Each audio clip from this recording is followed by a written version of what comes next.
Although both the hospital wing and the school nurse's office fell under Madame Pomfrey's care, they were two separate rooms, one large, one small.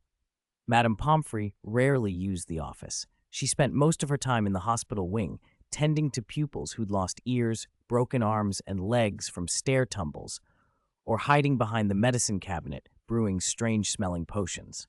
Just as Loren and the headmaster passed the entrance to the hospital wing, Madame Pomfrey, having just finished examining Harry, came out. She pulled the door wide, smiled, and nodded at them. "Hurry along, headmaster. Minerva's nearly finished with Miss Granger." Dumbledore returned the smile. "Don't lose track of time, Poppy. Don't be late for the sorting ceremony." Madame Pomfrey nodded and shut the great doors of the hospital wing with brisk efficiency.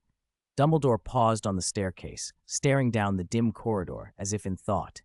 Loren felt a faint smile tug at his lips. The more Pomfrey and McGonagall grew close, the more their manner toward the headmaster resembled each other.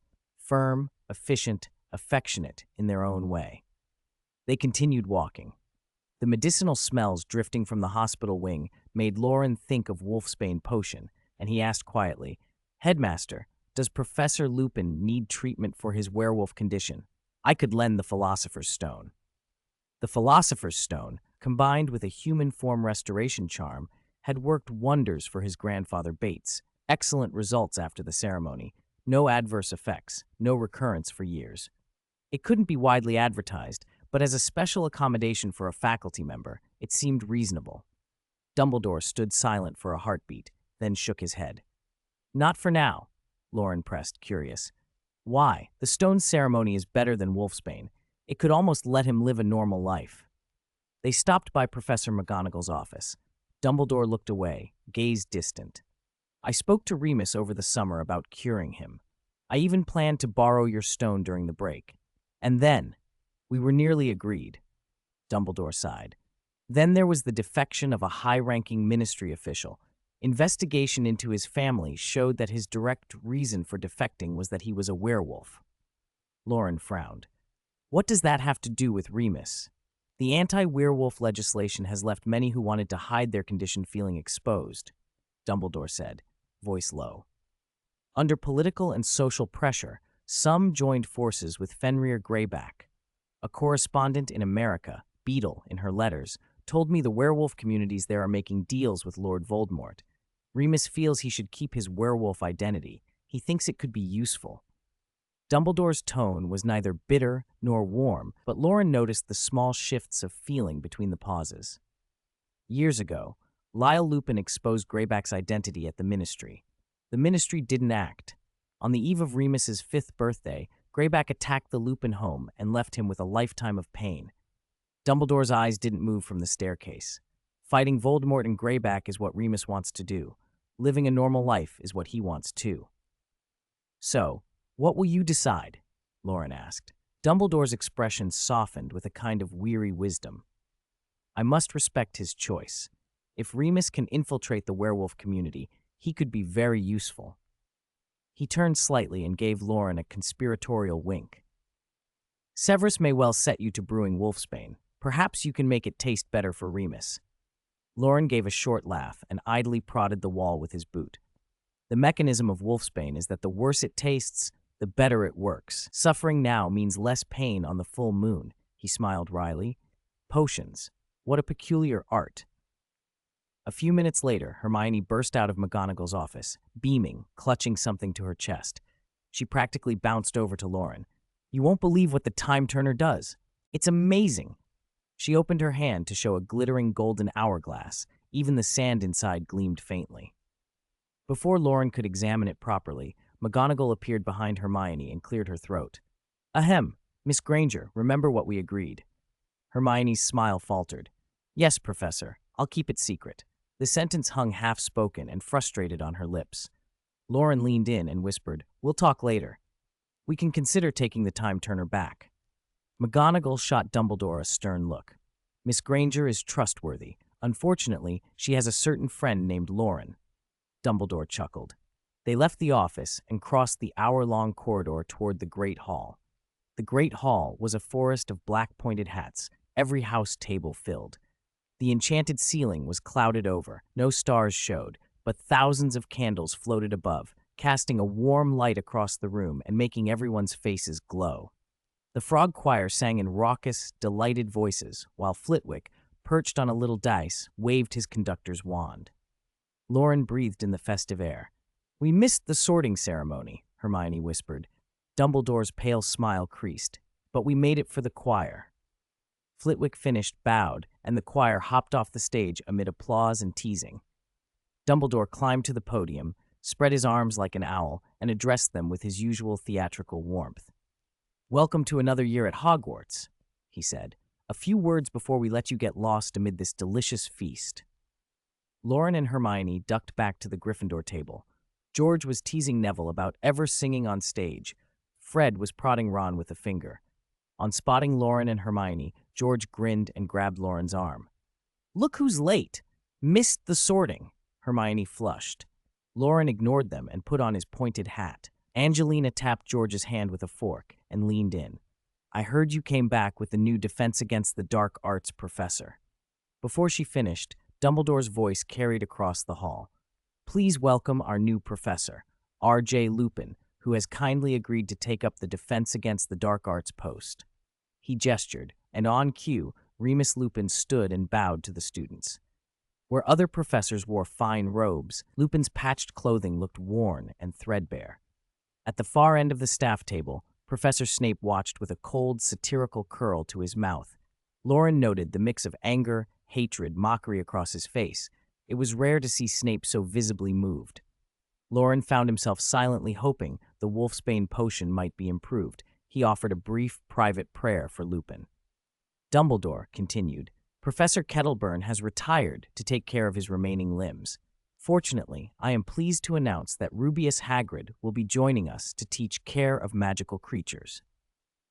Hagrid. The Weasley twins led the shouting and applause.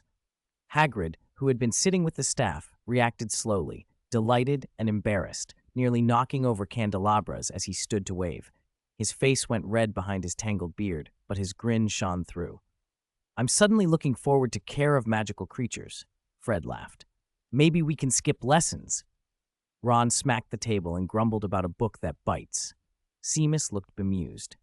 Harry, trying not to laugh, explained to the others how Ron had once overslept after reading the Monster Book of Monsters, failed to soothe it, and been bitten and tumbled down the stairs, hence Mrs. Weasley's present procedure ever since. Laughter rippled around the table until everyone's shoulders shook. Dumbledore's tone then sharpened. Finally, a more serious matter. At the Ministry's request, Dementors from Azkaban will be stationed at Hogwarts for the time being. The laughter died. The students had already sensed something odd, the strange halt on the train, the brilliant white light that had surged like a wave, the Dementors seen around the castle. Dumbledore's gaze swept the hall. "I have been assured their presence will not interfere with studies, but I must warn you, Dementors are dangerous. They do not distinguish between those they hunt and those they pass. Keep away from them. Do not give them cause to approach you." Lee Jordan stood up, shouting over the sudden hush. "What was that white light on the train that drove the Dementors off? Can you tell us?" All eyes swung toward Loren. On the train, the third-year students had collapsed when confronted by a Dementor. Loren had acted. But to the rest of the school, the charm that had brightened the corridor had seemed like a professor's work, and the only adult on the train was the newly arrived Professor Lupin. Whispered excitement spread. A Patronus charm? Professor Lupin? Could they be taught how to fight Dementors? Lupin met their eager faces and looked slightly puzzled. He did not know the students had tied the incident to him. It made his first week seem easier. Dumbledore, liking the suspense, let it sit. "The Patronus charm does have an effect on Dementors," he said, "but that is part of Defense Against the Dark Arts. How Professor Lupin chooses to teach is up to him." Murmurs of explanation scuttled through the hall as those who knew of the Patronus told their neighbors, and expectations swelled toward the staff table. Dumbledore let the moment stretch and then, with a twinkle, lightened his voice. "Even in the darkest of times, we can make memories to laugh about. Now, let the feast begin." The anticipation fell away. The disappointed complaints lasted barely a breath before plates and goblets groaned under food. Piles of roast, steaming pies, brown beef and lamb chops, purple yams and pumpkins, sweet fruits and savory stews. The great hall filled with the sounds of scraping cutlery, laughter, and the warm, contented hum of thousands of students welcoming the new year. 282. Class begins. Hogwarts roasted chicken drumsticks were famous among the students. Rich sauce that cut through any greasiness, tender juicy meat from young chickens, and a perfect size for one bite. Neville watched Ron gnawing drumstick after drumstick and sighed without much appetite.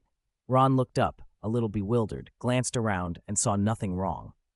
"Why aren't you eating? Trying to lose weight?" he asked, pulling the drumstick from his mouth and easing his sore gums. "Do I really look that silly when I eat?" Neville thought, but answered quietly, "No, I'm not trying to lose weight. I want to thank Loren, but I don't know how." Seamus, who'd been listening, turned his head and blinked in disbelief. "You like Loren? You're going to confess to him?" Ron was so shocked his drumstick fell back onto his plate. He ignored his gums and opened his mouth as wide as he could. His jaw looked ready to pop. Dean, always earnest, offered, "Give up, Neville. You can't win against Hermione. Teen crushes are like that. No happy ending." "What are you lot talking about?" Neville wanted to shove his plate at them. "I'm not. I just don't know how to thank Loren. He cured my parents." "Oh, thank him." The table chorused one way and another. Seamus scratched his head awkwardly. "My dad says third year is a crucial time for puberty. Keeps warning me about relationships during the holidays. When you said that, I jumped to the wrong conclusion." Dean nodded and blamed Seamus for leading him astray. Only then did Ron put down the drumstick and lower his jaw. "No wonder my dad was talking about the Lombaton Auror couple being reinstated over the holidays. Mum wondered how they suddenly got better. Tell us, what happened?" Neville thought for a moment and decided what he could say to his friends. "Headmaster Dumbledore and Loren treated my parents," he said. Harry's eyes shone with envy. "Congratulations, Neville. Your mum and dad are back." "Congratulations!" "Well done," came the chorus. Neville smiled shyly. After the treatment, Dumbledore and Loren left right away. Ron held up his fork. "He didn't take payment, so you can just thank him personally, right?" Neville shook his head slowly and stood up. He walked around the table to stand behind Loren and, awkwardly, reached out to pat him on the shoulder. Loren turned, cheeks stuffed with drumstick, which made speaking inconvenient. Neville's face flushed, and his lips pressed into a tight line. He hesitated, unsure how to put it. The expression was all wrong. "Stop! Hold it!" Loren said, forcing the bone out and swallowing hurriedly, a little choked. He understood immediately what had made Neville so flustered. "You don't need to thank me, but if you really feel you must, send a Honeyduke's Golden Luxury gift package." Neville blinked. "A what? A golden luxury gift package?" Loren repeated, grinning. "It's a galleon. I usually can't bear to buy one either. You send one, and that'll count as thanks. If you still can't accept it, then send one every Christmas."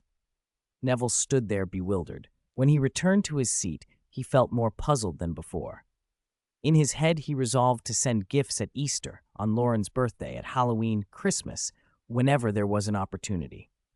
After the feast, the students filed out of the Great Hall in orderly lines, prefects shepherding the first years.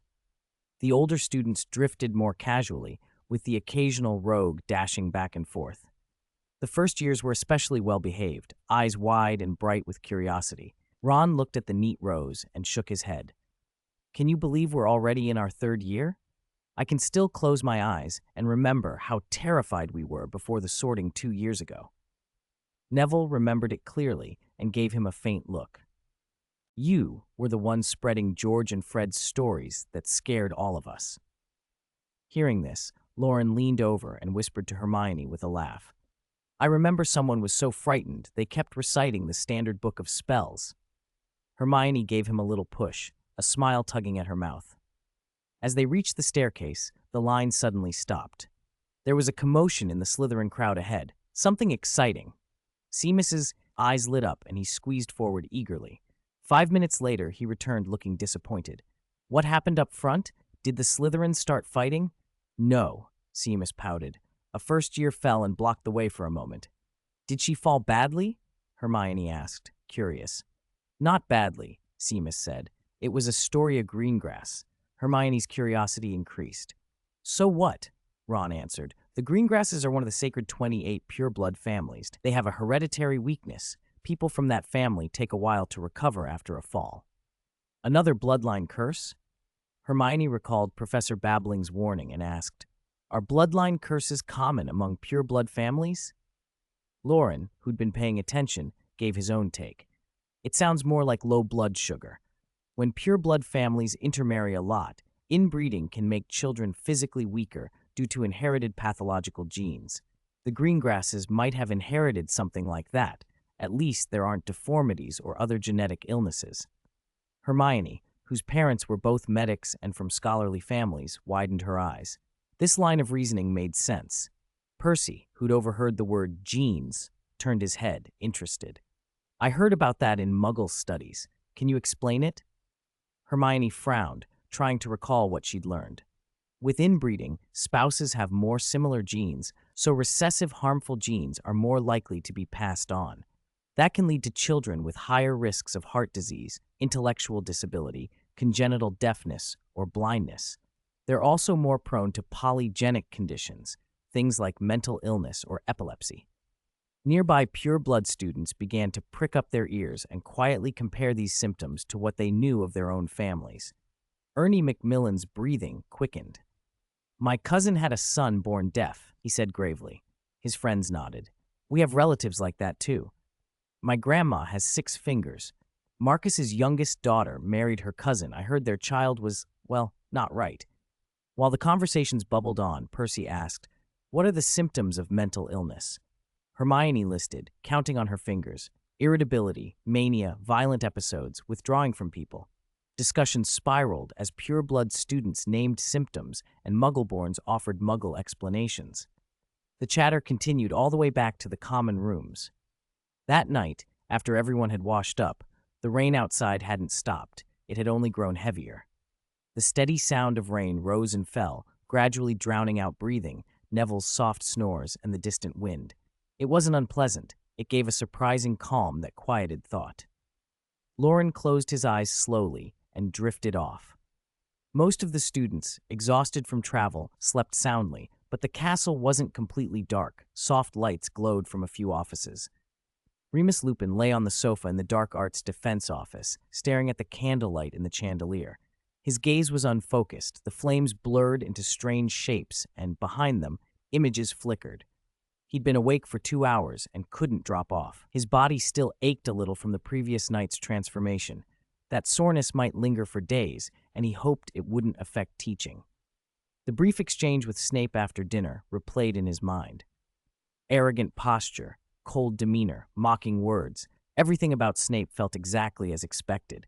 Yet Lupin had an intuition that Snape wasn't entirely the same as before. The window wasn't fully closed, and a stray wisp of cold air drifted in. The candle flames stretched and blurred. Lupin slipped into a long, drifting dream. He dreamed of Greyback breaking into his home on the eve of his 6th birthday. He dreamed Dumbledore had given him special permission to attend Hogwarts. He dreamed of their old group picking on the young Snape. He dreamed of James and Lily's graves. The next morning, Loren opened his eyes to a sky that had cleared. The rain had stopped. He padded barefoot to the window and pushed it open, letting a crisp, cool autumn wind sweep into the room. It breathed fresh moisture into the sleeping castle. Neville didn't stir. Seamus, Harry, and Ron mumbled in their sleep and burrowed deeper under their blankets. After washing, Loren went down to the common room and found Hermione already on the sofa, absorbed in Transfiguration today. Her hair was a little messy across her face. One long eyelash blinked from the exposed side. She wore her Gryffindor robe neatly. Loren clattered down the stairs and flopped into the seat beside her. What classes do we have today? He asked. Hermione set the magazine aside and glanced at his tie for a beat, frowning a little. Why aren't you wearing the tie I gave you? Loren grinned. Not for daily use. I'm keeping it as a treasure. Hermione's mouth twitched with pleasure, but she said, From now on, you'll have to remember your own timetable. Our electives are different. Loren had only ever looked at the timetable the first week of first year. Afterward, he'd followed Hermione around. She pulled out a parchment scribbled with times and crossed out notes. Electives are concentrated on Monday and Tuesday and have some time conflicts, she explained. Arithmancy is Monday morning. Care of magical creatures has 2 lessons Monday afternoon and 4 lessons Tuesday morning. Divination is Tuesday afternoon. By the second sentence, Loren had already zoned out. Got it, he hummed lazily. Anyway, you take all of them, so just call me then. Hermione tapped him. I can't call you like before. I'll be using a time turner for classes, and Professor McGonagall warned me not to reveal my own whereabouts. It would cause a huge mess. Loren blinked as he worked out the logic. If she used the time turner, the Hermione who returned from class might not be the same Hermione sitting next to him. Oh, he said, suddenly interested. Can you take me with you when you travel through time, so you won't need to remind me? No. Hermione's cheeks puffed in exasperation. I promised Professor McGonagall I'd follow the rules strictly. All right, Loren sighed. Then I'll have to read the timetable myself. Today is Thursday. No electives. When we have History of Magic later, help me copy your timetable and write down classroom locations. You're getting lazy, Hermione scolded, but she relented. I'll help, but only the electives. Hermione, you're the best. Only for electives, she repeated. As Hermione predicted, Professor Binns stood before them that first lesson with a voluminous book and began reading the year's overall syllabus for third-year History of Magic. The classroom filled with dozing faces and peaceful smiles as students nodded off into soft dreams. Hermione diligently filled in her form, then turned to find Loren, her deskmate, nodding off with his head bobbing. She pinched her quill and drew a tiny line across his lips. In September 1993, they began their third year at Hogwarts. 283. Genetic Disease Controversy. Herbology came right after History of Magic. Having slept through Professor Binns, the third-year students poured out of the classroom when the bell rang, heading together toward the greenhouses outside the castle. Harry and Ron went off to the loo together, while Loren and Hermione walked more slowly, waiting for them. The schedule is so detailed. Look, even the alternate week changes are marked, Loren said, glancing at the timetable in his hand, his eyes crinkling with a smile. The witch's handwriting was neat and careful. Even the table lines were drawn precisely. Hermione had helped him copy down all the required classes. Loren was so pleased he didn't notice the way Hermione watched him, or the little smudge of ink on his cheek that seemed to twitch with his grin like a comical worm. How silly he looks, she thought, lowering her gaze. Hey, Loren, you look great today, George called. Keep it up, Fred added, both of them barreling down the corridor, laughing. The teaching reform was only being piloted for second and fourth years this year and hadn't been rolled out school-wide. The Weasley twins, who'd been in fourth year before the reform, now found themselves effectively in a fifth-year year of owl prep with twice the workload, which had them in a perpetual hurry. With their talent, they could manage, but they'd also been busy turning ideas into business, which dragged extra work into their days. What do you mean? Loren said, confused, as the twins disappeared around a corner. The corridor filled up during the break. Hermione glanced at Loren and, before they ran into anyone else, pulled out a tissue and wiped the ink from his cheek. Loren stared at the dark blot on the tissue, feigning betrayal with a mock-hurt face. Hermione, and here I was trusting you so much. Before he could press this into some elaborate bargain, Harry and Ron returned. Harry jogged up. I checked. We're the first group for herbology this term. That means we get the greenhouse's full welcome, Ron said, frowning. Freshly fermented all summer, the strongest smell. Loren and Hermione sobered. The rain had stopped. The sky was a cool, pale gray, and the grass was damp and springy underfoot. The air felt washed and clear. Breathing in was almost like a fresh mountain stream. Outside Greenhouse 3, Gryffindor and Slytherin students naturally formed 2 lines. From the Slytherin line, comments about purebloods and genetic illnesses floated across every so often. Theodore Knott, Pike Selwyn, and Pansy Parkinson were embroiled in a noisy argument. Genetic diseases? Theodore said, scraping his boots on the path to clean the mud off. Every pureblood family has something. Look at the Gaunts, madness and cruelty. Blacks, obsessive, often go off the deep end when they age.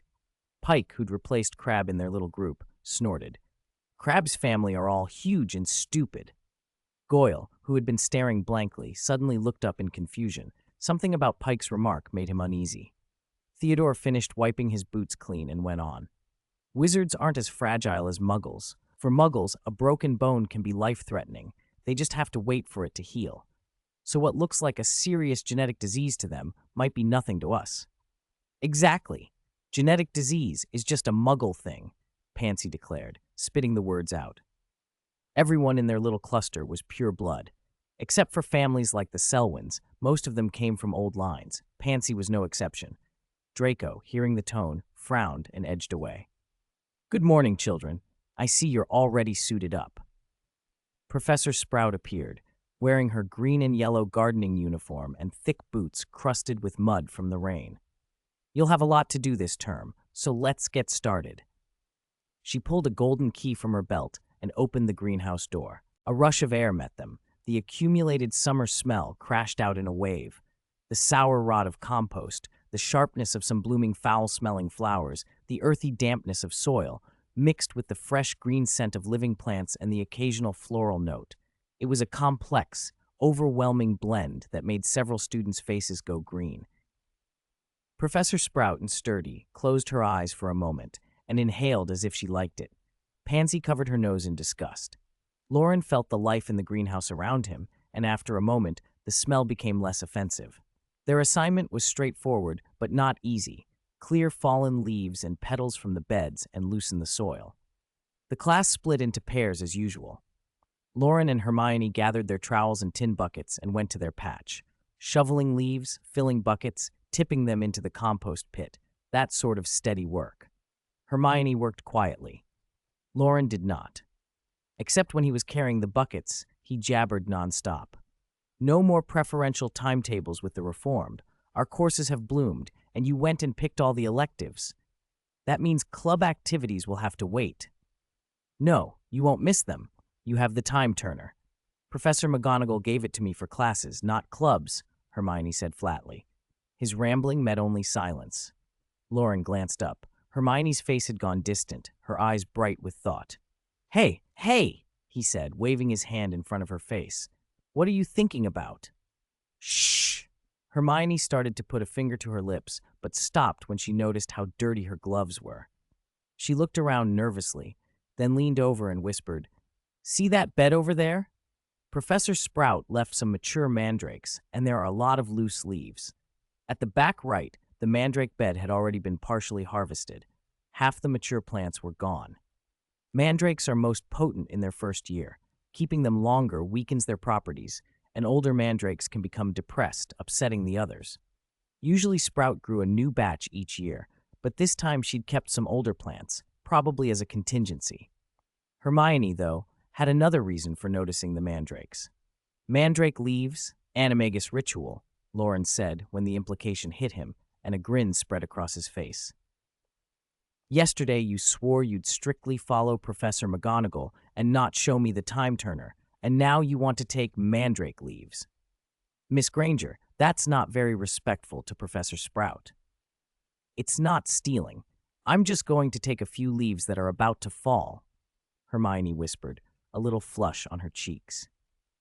The animagus studies from last year hadn't produced results yet, and Hermione, intent on passing, wanted to prepare some leaves to practice with. Loren pretended to be scandalized. Taking? I'd steal them with pride, openly. They moved toward the mandrake beds. Their moods were different. Hermione was cautious and nervous. Loren swaggered along as if he owned the place. What are you afraid of? He teased, giving her a little pat that made her glance toward Professor Sprout in alarm. Feeling bold, Loren peered into the bed. The mandrakes were bushy and subdued, calmer than the wailing adolescence they'd once heard. They swayed gently above the soil, their roots shifting slowly. Hermione reached for a leaf and tugged. The plant merely swayed, it made no scream.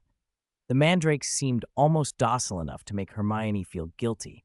After several failed tugs, Loren caught sight of some leaves with yellowing edges and plucked 6 in one go. He pulled Hermione away before she could feel too bad. The mandrakes made no sound, only swaying and settling back into the dirt. They're old? Loren murmured, as if to himself. He was about to hand the leaves to Hermione when he hesitated. The Animagus ritual has timing tied to the sun and moon. If you hold mandrake leaves in your mouth while using the time turner, could that interfere? Shouldn't it? Hermione said after a beat. She hadn't thought of a conflict between time turners and animagus transformations. Loren put the leaves back into his pendant. Let's ask Professor McGonagall to be safe. Hermione blinked. Oh. Loren wasn't too worried. Eventually, Hermione would stop using the time turner, drop divination and muggle studies if she needed to, and then she could do the ritual properly. For now, they resumed shoveling leaves and emptying buckets into the compost pit. By lunch, the pure-blood genetic disease debate had only grown hotter. Every house table seemed to be arguing, split into two camps. One insisted that purebloods didn't suffer genetic disease the way muggles did. Wizards were hardier and had better healing, so the maladies of muggles simply weren't applicable. The other argued that purebloods suffered deeply, if not as obvious physical illness, then as mental disorders, solitude, irritability, obsession, madness. Families like the Gaunts, the Blacks, the Crabs were invoked as examples of lines that had gone or were dying out. Inevitably, talk turned to the Greengrass family, rumored to be cursed.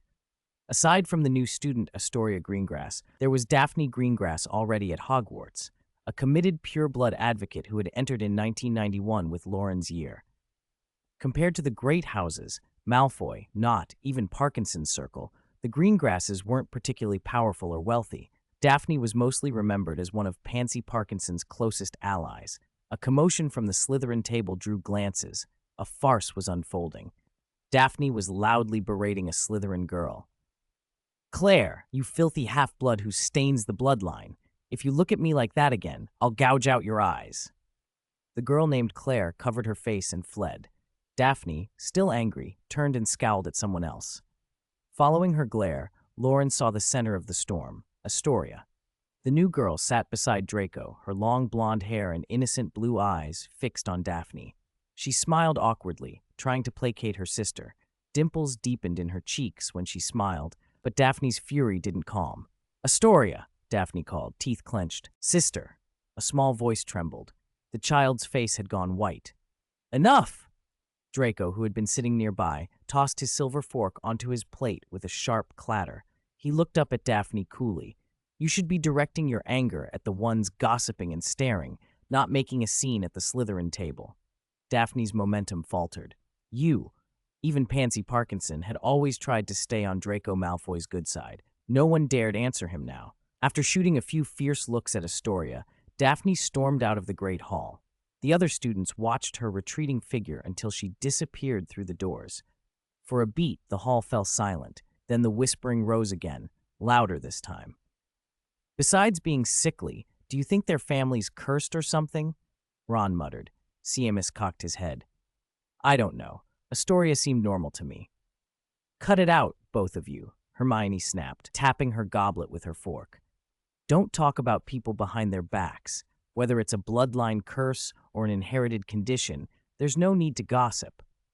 Ron poked at the steak on his plate and muttered, "Wasn't this exactly the sort of thing you and Loren were saying earlier? Now you're lecturing us." Hermione's brow softened into a look of mild reproach. "Ignore him." Loren, taking a slice of strawberry pie, added, "The theory about inherited illnesses has been around. This just happened to coincide with that new girl falling. We didn't expect everyone to make such a fuss." Hermione still looked uneasy. Loren lowered his voice and, leaning toward Hermione and away from Harry and Ron, said, "We could ask Malfoy to keep an eye on her. As for her sister, no one should dare give her any more trouble." "Malfoy, huh?" Hermione said slowly, and nodded. At the Slytherin table, after Daphne left, Astoria let out a relieved breath, and for the first time in a while, actually smiled. Draco idly prodded at the food on his plate. Hogwarts food was decent, but not like what he was used to. Besides, the whole farce at dinner had killed his appetite. He felt a tug at the hem of his robes. Turning, he saw the little girl, Astoria Greengrass, grinning up at him. "Thank you," she said. "My name is Astoria Greengrass. What's yours?" The older sister had been venomous. The younger sister was like a harmless little corn snake.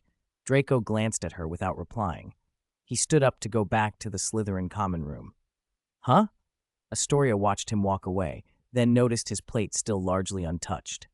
She hastily wrapped some pies in parchment, then hurried after him, wobbling slightly. Wait, you haven't told me your name.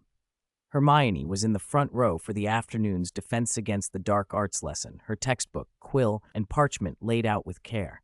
She flipped through the third-year section on boggarts, underlining and making careful notes. Her hair was twisted into a neat bun. She looked focused and serene.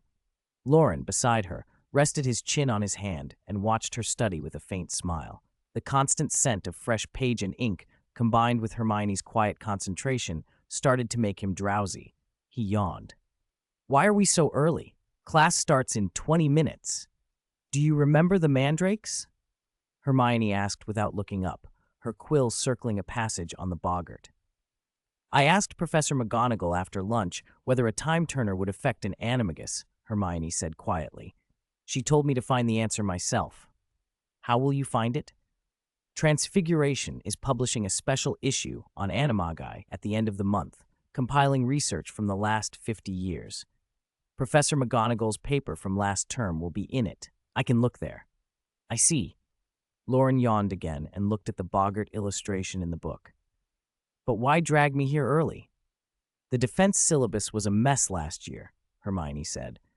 Professor McGonagall told me to talk to Professor Lupin about it. I couldn't find him in his office, so I thought I'd wait here. She checked her watch. He hasn't turned up yet. Loren stretched. It's still early in the term. Don't worry. Other students drifted into the classroom, set out their books, and chatted. 3 minutes before class started, Professor Lupin entered, a faint smile softening his worn features. He still wore patched clothes, but he looked healthier than he had on the train. Good afternoon. Sorry I'm late. A friend of mine told me you missed a lot of material because the 2 professors last year were less than thorough, Lupin said, so I spoke to Professor Flitwick about it. Professor McGonagall didn't think of that, Hermione murmured. Harry, grinning, pulled Ron aside. The friend must be serious. The 2 professors last year were hopeless. Sirius was one of them, ha? Just don't let Lupin be the third, Ron said with a shrug. Lupin set a battered suitcase by the podium. Today will be a practical lesson. Put your textbooks away, take out your wands, and follow me. Seamus whistled. Practical? Reminds me of Lockhart and those Cornish pixies. Oh no, Neville said, shuddering. Being hung from the ceiling wasn't fun. The students rose and followed Lupin toward the staff room. On the way, he dismissed Peeves with a small spell, which earned him a round of impressed murmurs. The staff room was paneled and cluttered with mismatched furniture. Professor Snape was sitting in a low chair, looking as severe as ever. The students grew quiet at his appearance and grouped behind Lupin. Lupin, you'd better handle this properly, Snape said flatly, sweeping his cold gaze over the group. Perhaps no one has told you, Lupin, that there are students in this year who do not apply themselves. Clumsy Neville Longbottom and arrogant Harry Potter. Loren tried not to smile. Snape was always at his most unpleasant when other teachers were around. Then Snape's voice shifted. And Loren Morgan. Loren blinked. Snape finished. Come to my office Friday evening. All right, Professor, Loren answered. It was the familiar Snape. Lupin raised an eyebrow as Snape left. I was hoping Neville would help me with the first part of today's lesson. I think he'll do excellently. Neville flushed and looked pleased in spite of himself. Lupin smiled and led the students to the far end of the room, where a strangely shaped wardrobe stood. It looked old, made of gnarled wood, inlaid with small mirrors, a single door with a handle. Loren and Hermione in the front row could see faint reflections of themselves in the glass. Bang! The wardrobe shook violently. Something alive inside made dull, thudding sounds against the wood. A novel choice for a hiding place, isn't it? Lupin said, amusement in his voice as several students jumped back. Can anyone tell me what's inside? A boggart, offered one of the students. Well, answered Mr. Thomas. Now, what does a boggart look like? Hermione, kicking herself that she'd missed the first question, answered quickly. No one knows, Professor. Boggarts are shapeshifters. They become whatever the person looking at them fears most. So terrifying, Lupin grinned. Yes, exactly. Boggarts like dark, enclosed places, wardrobes, gaps under beds, cupboards under sinks. Loren watched the shaking wardrobe and tried to sense it with a little magic. Boggarts were strange. They didn't fit neatly into the usual categories of magical creatures. They didn't seem to feed or breed, and they didn't communicate in any recorded way. The prevailing theory was that boggarts were born from fear, human emotion given a form by magic. Lupin continued. A boggart will adopt a physical form, but we can't say what that form truly is.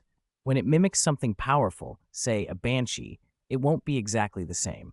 The basics are what matter. They can terrify, but you can make them collapse. Lupin's voice grew firm.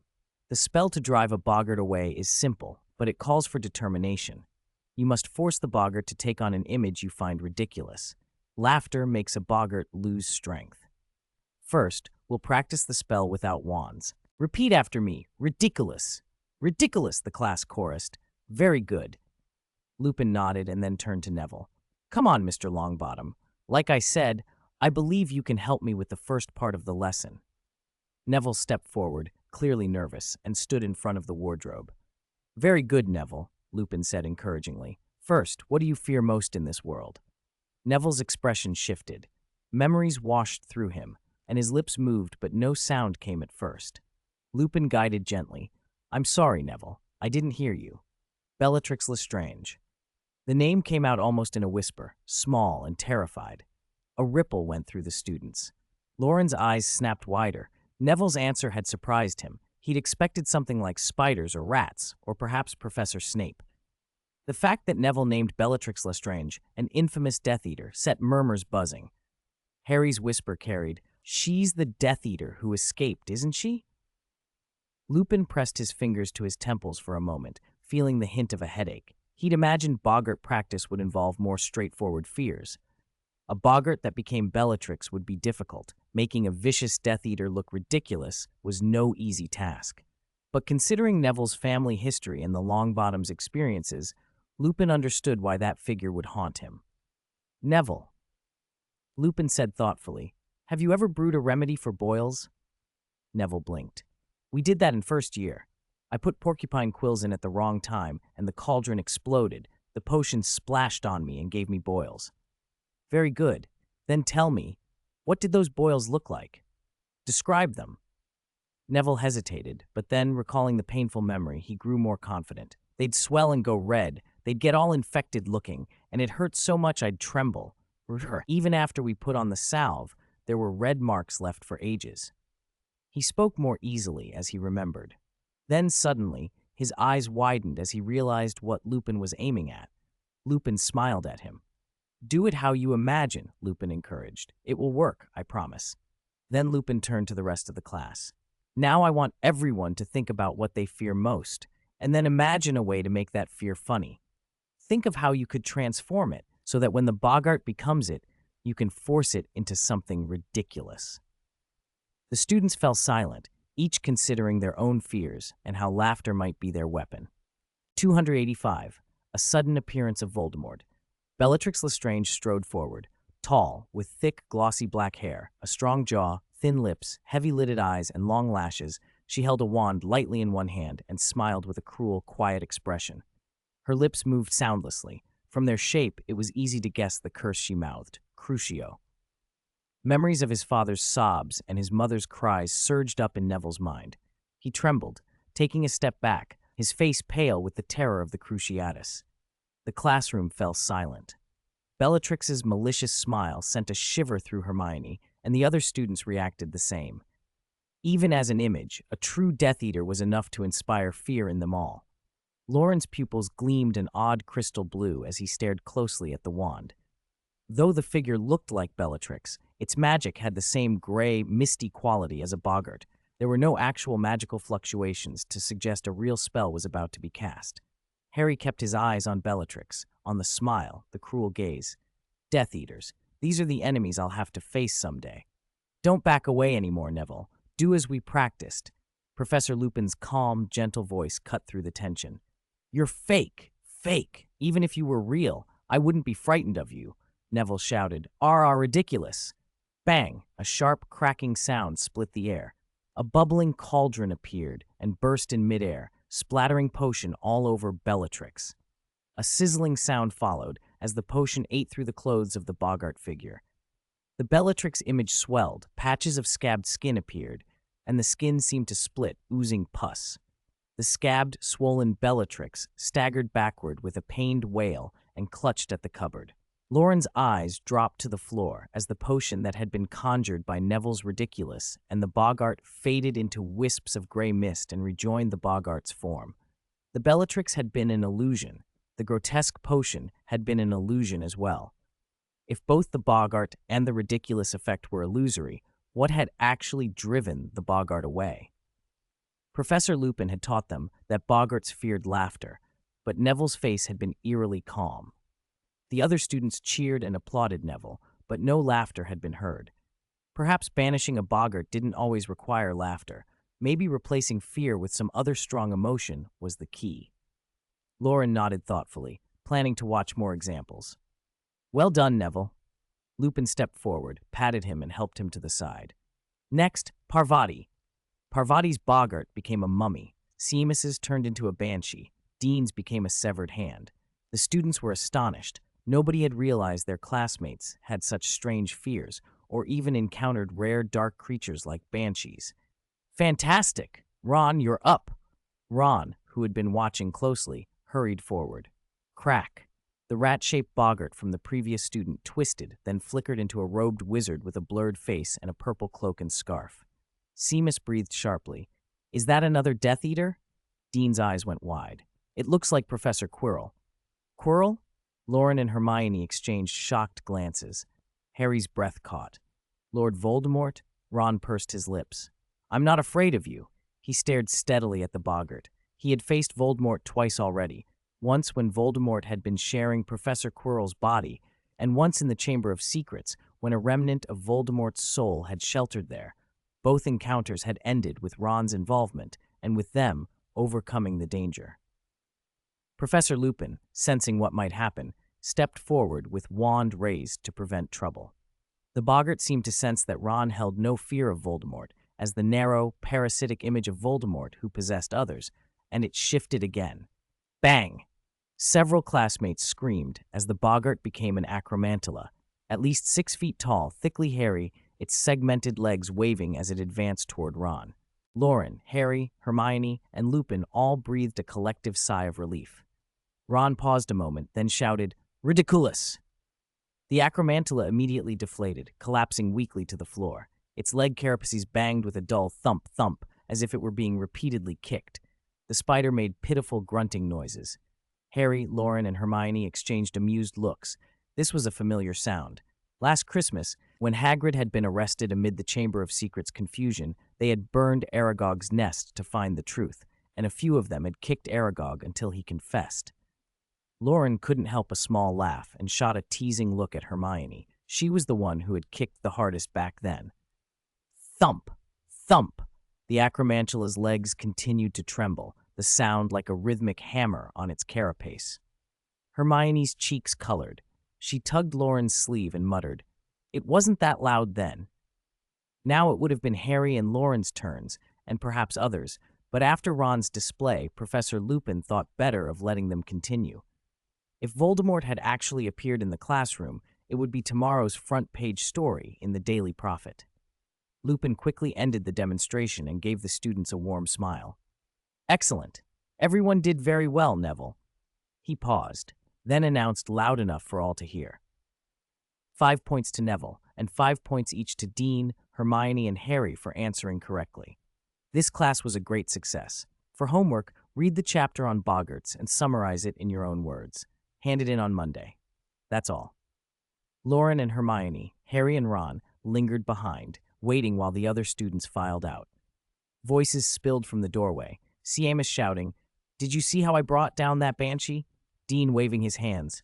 "And my mummy." Each of them proud of their own small triumphs. Shamelessly posting an update early to ask for monthly votes. Just a few more votes to reach 1,000. I'll definitely add more updates next month. Bows to the esteemed readers.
Occlumency rose like a shield, sealing off the surface of his thoughts.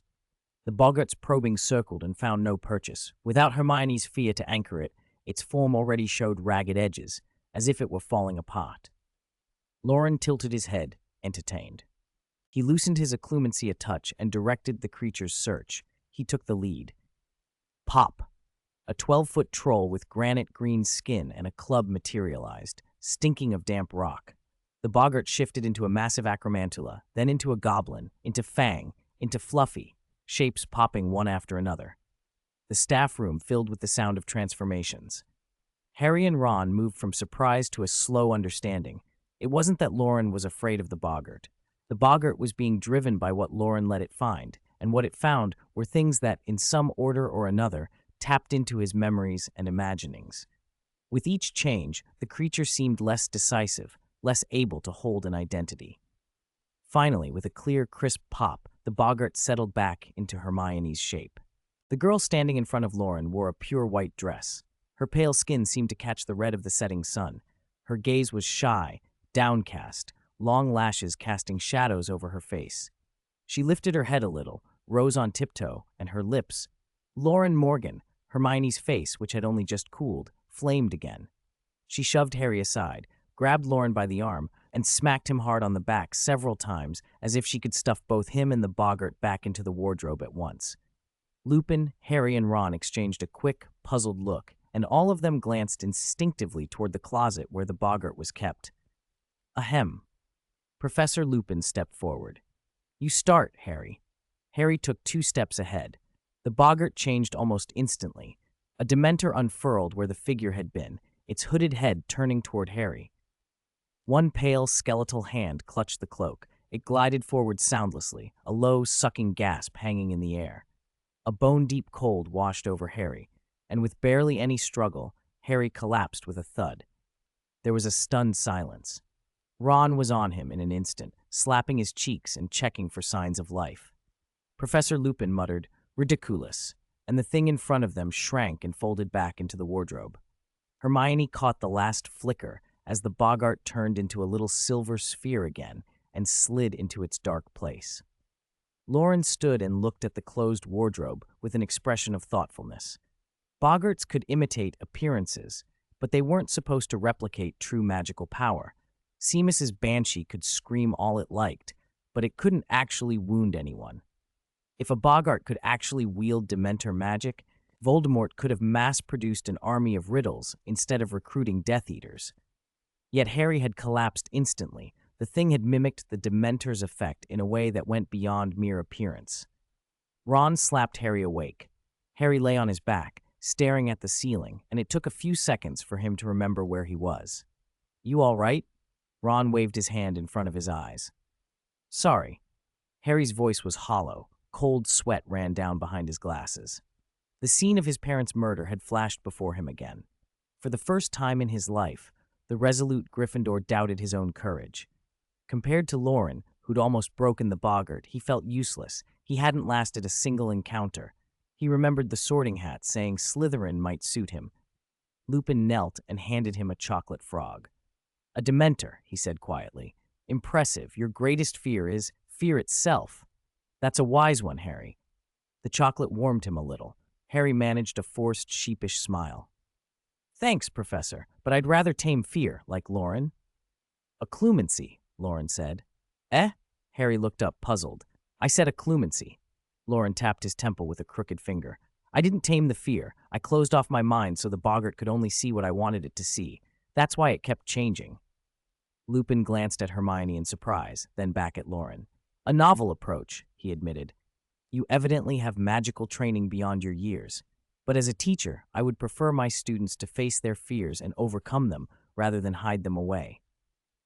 Professor, you're right, Loren chuckled. So can I borrow the boggart? I want to practice overcoming fear. Lupin hesitated, then laughed. Not now. I need it for other classes first. What about after you finish teaching? Loren persisted. After class, I'd have to ask Professor McGonagall. It is a dangerous, dark creature. Then I'll persuade Professor McGonagall, Loren said lightly. Lupin smiled, then turned his attention to Harry, who was still a little pale. Harry, don't doubt yourself. Dementors may have a particular effect on you. Harry lowered his head. I know. Madame Pomfrey said Dementors affect the vulnerable more. Lupin helped him to his feet and brushed the dust from his robes. Being affected by Dementors doesn't make you weak. Dementors force people to relive their worst memories. Some people's pain is simply more unbearable than others.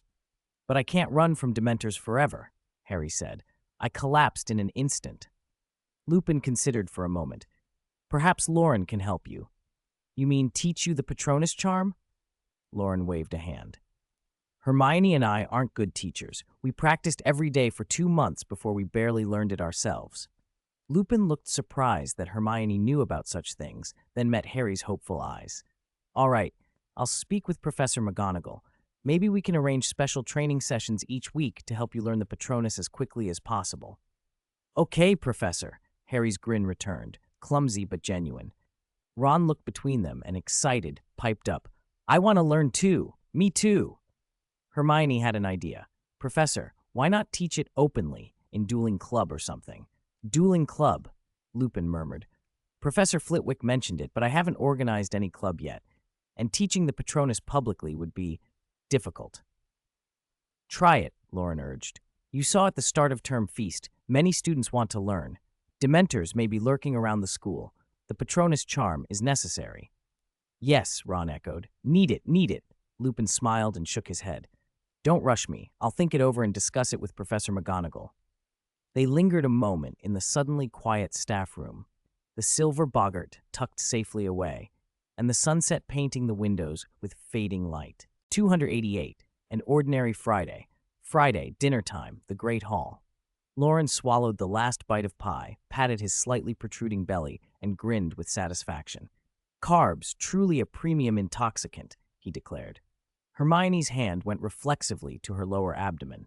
She pressed it, comparing the size of her belly before and after the meal, and only relaxed when she proved to herself it wasn't as round as his. Seeing her nervous little motion, Loren chuckled and teased in a low voice, You ate like that all the holidays. Why worry about your figure now that school's started? She had been caught off guard in front of him too many times to retort. Hermione's eyelids twitched. She ignored him and said seriously, Are you full? If you are, let's go back to the common room. You still haven't written your conclusion for Professor Lupin's essay on boggarts. Loren reached for another spoonful of mango pudding and grumbled, It's your fault. Lupin only wanted a short summary, but you dragged me into writing an essay. You wrote pages of analysis about a boggart's magic yourself, Hermione snapped, grabbing a spoon and shoveling a large mouthful of pudding. For a short summary, you wrote about magic, souls. You made all these conjectures about boggarts. Worse, you made me help you find sources. I only mentioned a few things while drafting, he protested. You insisted it had to be an essay. You wrote it, she shot back. You're being unreasonable. They bickered until the puddings were gone. Only then did Hermione realize she'd eaten too much. She pressed her belly with a miserable expression and tried to will it to flatten. Inhale. Nothing. Inhale again. Still nothing. Loren grinned mischievously. Want me to press it for you? After a few more futile attempts, Hermione gave up. She glared at him, half embarrassed, half furious. It's your fault. Hurry up and go write the essay. I can't. Loren spread his hands. I still have to go to Professor Snape's office. He mentioned it in Defense Against the Dark Arts. That was a good excuse. Impossible to argue with. Hermione ground her teeth. She couldn't stand his smug look. Besides, I don't have 5 elective preps this weekend, so I have plenty of time to write it properly. Loren only smiled. Hermione shot up and strode toward the exit without another word. If she stayed any longer, she might hit someone. Watching Hermione go, Loren murmured, Peculiar. Ever since that Defense Against the Dark Arts class on boggarts, Hermione had been uncharacteristically touchy. She forbade him from bringing up her encounter. An offhand remark earned a red-faced scolding. Press a little harder, and she might lash out physically. Loren enjoyed the teasing anyway. It never really hurt. He tossed a mint into his mouth and made his way to the dungeons. Sweet, he muttered. Friday night, 9 p.m., Snape's office in the dungeons. Scratch, sizzle. A glistening white bone knife, ground from a basilisk rib, scraped continuously against the red, translucent surface of the Philosopher's Stone. Snowy bone dust mingled with crimson stone powder on the porcelain dish, forming a thin layer of pale pink. Snape, in a dark green shirt, worked with clinical precision. Loren sat nearby with a parchment notebook, reading. As he scraped, Snape said without looking up, "Over the summer, McGonagall and I traveled through Africa. We picked up certain local methods. If we are fortunate, within 2 years we might identify suitable adjuncts for the reviving potion." For school business, the 4 heads of house and selected students had traveled to many places during the holidays. Flitwick and Sprout went to more settled regions, France, Italy. McGonagall and Snape went to the African continent. Snape had apparently used the trip to pursue some private lines of inquiry as well. Loren glanced at his own notes. Indigenous wizards in Madagascar and southern Africa, ritual necromancy involving corpse turning, to be verified. Pouring a relative's blood into a fire to send smoke-borne messages to the dead, witnessed but suspected as trickery used by local wizards to reinforce authority. Unusual materials recorded. African tree snake parts, tail stinger of a moon scorpion. Loren looked up at Snape. The dust on the dish trembled with the professor's breath, betraying a tension Snape did not vocalize. Determining practical adjuncts might be hopeless. To truly revive someone would require a comprehension and experience of death beyond mere components. This was not a problem you solved by shopping at exotic apothecaries. Snape's project looked destined to fail. The only thing worse, Loren thought, would be the scale of death necessary to make such knowledge relevant, something on the level of a war that erased cities, an era like the Black Death when human life seemed cheap. Nicholas Flamel, during that plague, had seen death spread like a stain across the map. Unless Voldemort ever declared war on the Muggle world and initiated genocide, this was not likely to become a practical necessity. Still, hope was never entirely foolish. Loren kept his thoughts to himself and changed the subject. "Professor, with the new term started, how will the Potions Club recruit this year?" Snape took a dram, 1/16 of an ounce, from the dish, stood up, wiped the bone knife on a pristine handkerchief, and returned the Philosopher's Stone to its concealment. "Observe for a while. I will send invitations about Halloween." "Second years?" Loren asked softly. "Every year, except first years," said Snape.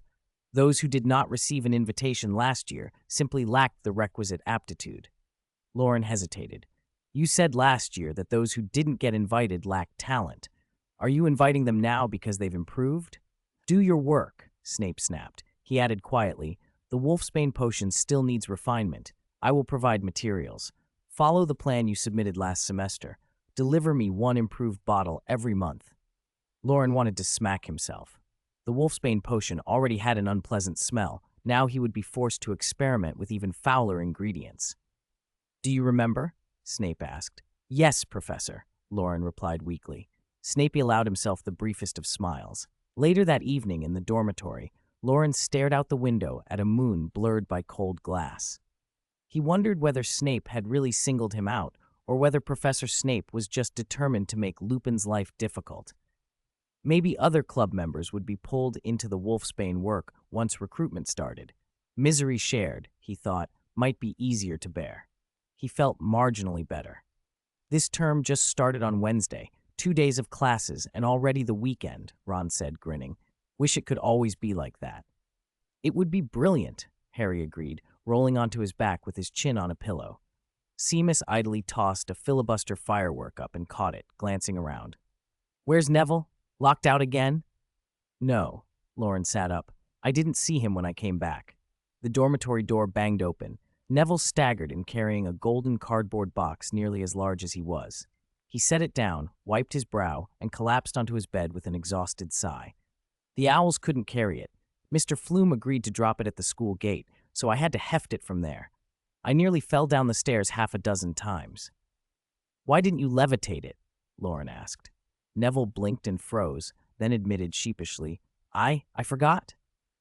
"Sometimes you act less like a wizard than Loren."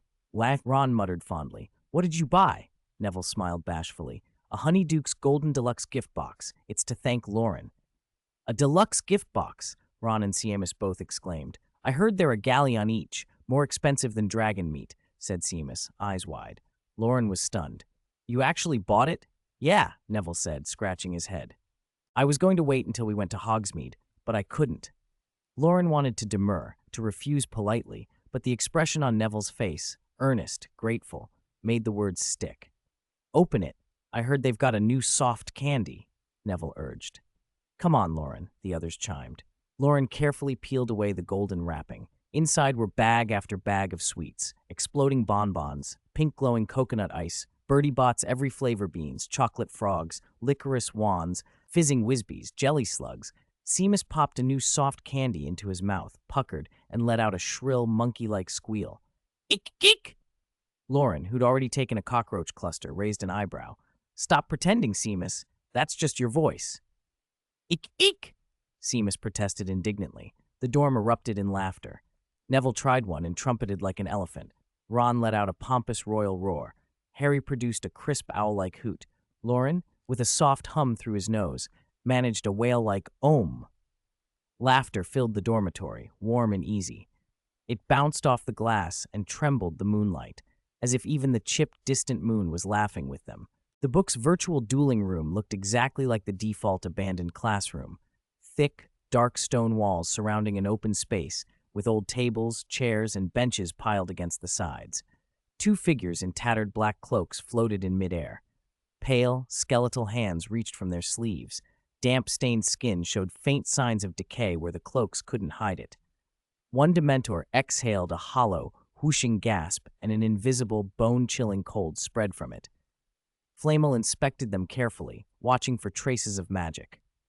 Compared to a real Dementor, a Boggart's mimicry is weaker, but it did break through the magical barrier and genuinely simulate Dementor magic. That's remarkable. That's why I'm interested in the Boggart, Loren said, watching the creature that the Boggart had taken the shape of. I wonder whether it can simulate the magic of other magical creatures. One of the Dementor forms dissolved. The remaining one began shifting through shapes in midair, an acromantula, a basilisk, a mandrake, a sphinx. Loren waved his hand to disperse the images and shook his head. No, in the staff room that day, I tried to imagine every magical creature I could think of. Only the Dementor produced a magical reaction. His brow furrowed. Why? Why only the Dementor? Perhaps because of emotion, Flamel said, hovering in front of him with an arched eyebrow. Whether Boggarts or Dementors, their existence is closely tied to fear. There may be a connection there. Emotion, fear, Loren murmured. He curled his right hand into a fist. When he opened his palm, a smooth, jet-black stone lay there. It was the second Dementor stone he had acquired. The first he had refined into the Bloody Mary's mirror, which gave his illusions many effective uses. The stone contained the Dementor's unique dark magic. It absorbed emotions and memories to grow in power. Like a seed, it could be nourished until it became a Dementor. Could Dementors grow? Loren's heart quickened. Boggarts have no biological characteristics. There are no records of them eating, reproducing, or dying. But what about Dementors? Do they have biological traits? Flamel paused, considering, then spoke slowly. Dementors can reproduce on their own. In environments rich with emotional and mnemonic nourishment, their numbers increase rapidly. He recounted the island prison of Azkaban. Long ago, a dark wizard named Acrisdus had built a fortress on a small North Sea island and lured Muggle sailors there for secret dark arts experiments, torturing them to death. After Acrisdus's mysterious death, the concealment charms on the island failed, and the Ministry discovered both the island and the Dementors. In 1718, under Minister for Magic Damocles Roll, the wizarding prison Azkaban was established. Flamel had been invited to help design the prison, but had left in haste because of his aversion to Dementors. Records once counted the Dementor population. When the prison was full, their numbers grew according to an S-shaped curve.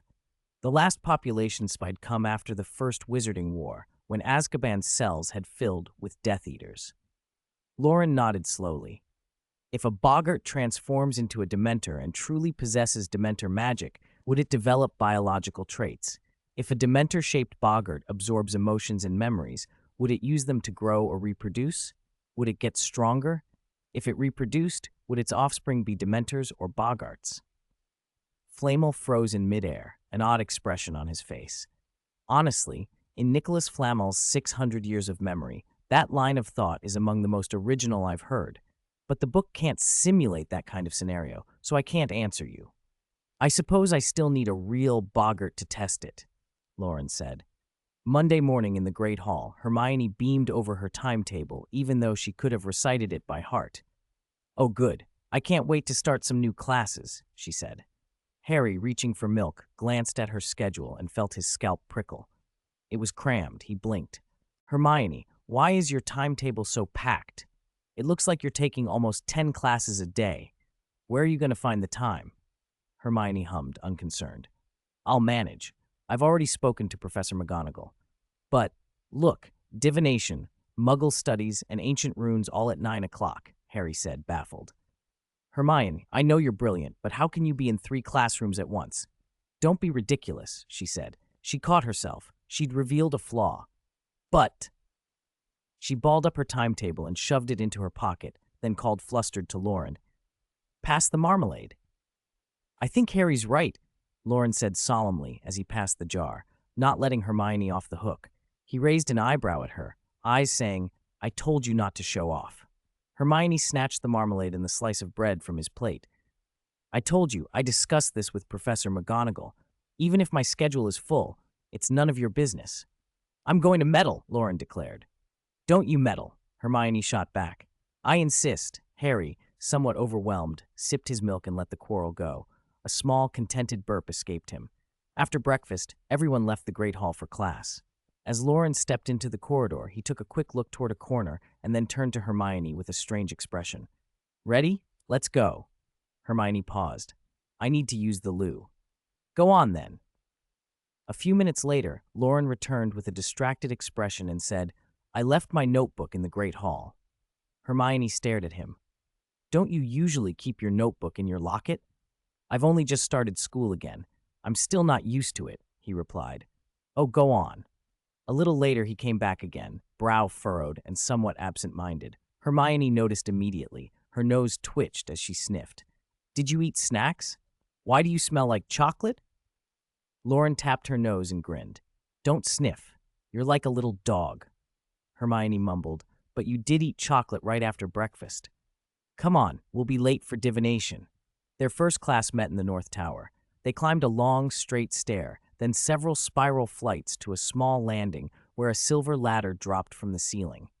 Up it led to the divination classroom. Loren and Hermione peered in. Red light bathed the room. Curtains were drawn, and lamps were shrouded in crimson scarves. The place looked less like a classroom and more like an attic tea parlor packed with small round tables, chintz armchairs, and poufs. The air was stifling. A roaring fire filled the hearth, and a large copper kettle steamed a sickly sweet scent. Shelves along the curved walls held dirty quills, candle stubs, tattered playing cards, dozens of crystal balls, and a teacup mountain. Divination class. Hermione's cheeks flushed in the firelight, and her eyes shone. She had experienced Professor Trelawney's prophecy about Professor Babbling and was eager for the class. Welcome. A soft, slurred voice drifted from the shadows. Professor Trelawney emerged into the firelight like a shimmering insect. Her enormous spectacles magnified her eyes. A thin sequined shawl draped over her shoulders.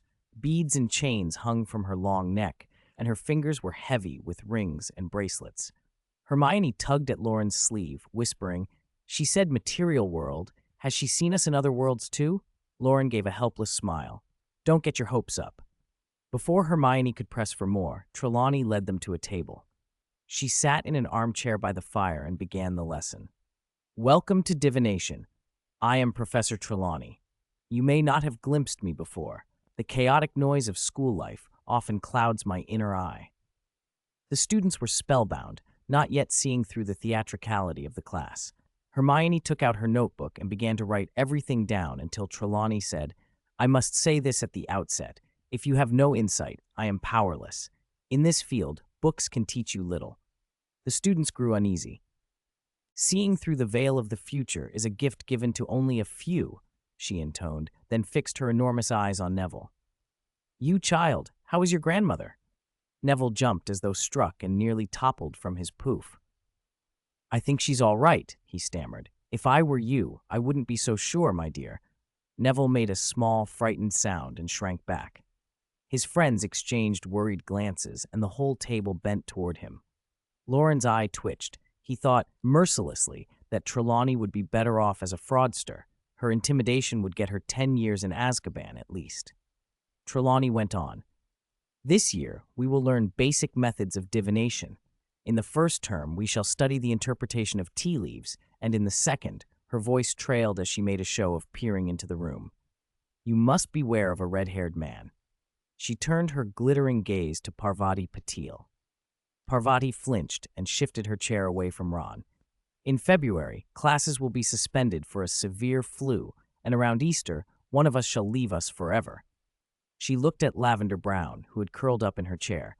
My dear, hand me the largest silver teacup, please. Lavender, relieved to be useful rather than the center of a doom-laden prophecy, rose and fetched it. Thank you, my dear, Trelawney smiled. What you fear most will come to pass on Friday, October 16th. Lavender folded further in on herself and trembled. Trelawney's eyes roamed the room. Now, divide into pairs. Drink your tea until only the leaves remain. With your left hand, swirl the leaves 3 times, then invert the cup onto the saucer. When the last drop has seeped out, hand the cup to your partner for interpretation. She glanced toward Neville, who was about to get a cup.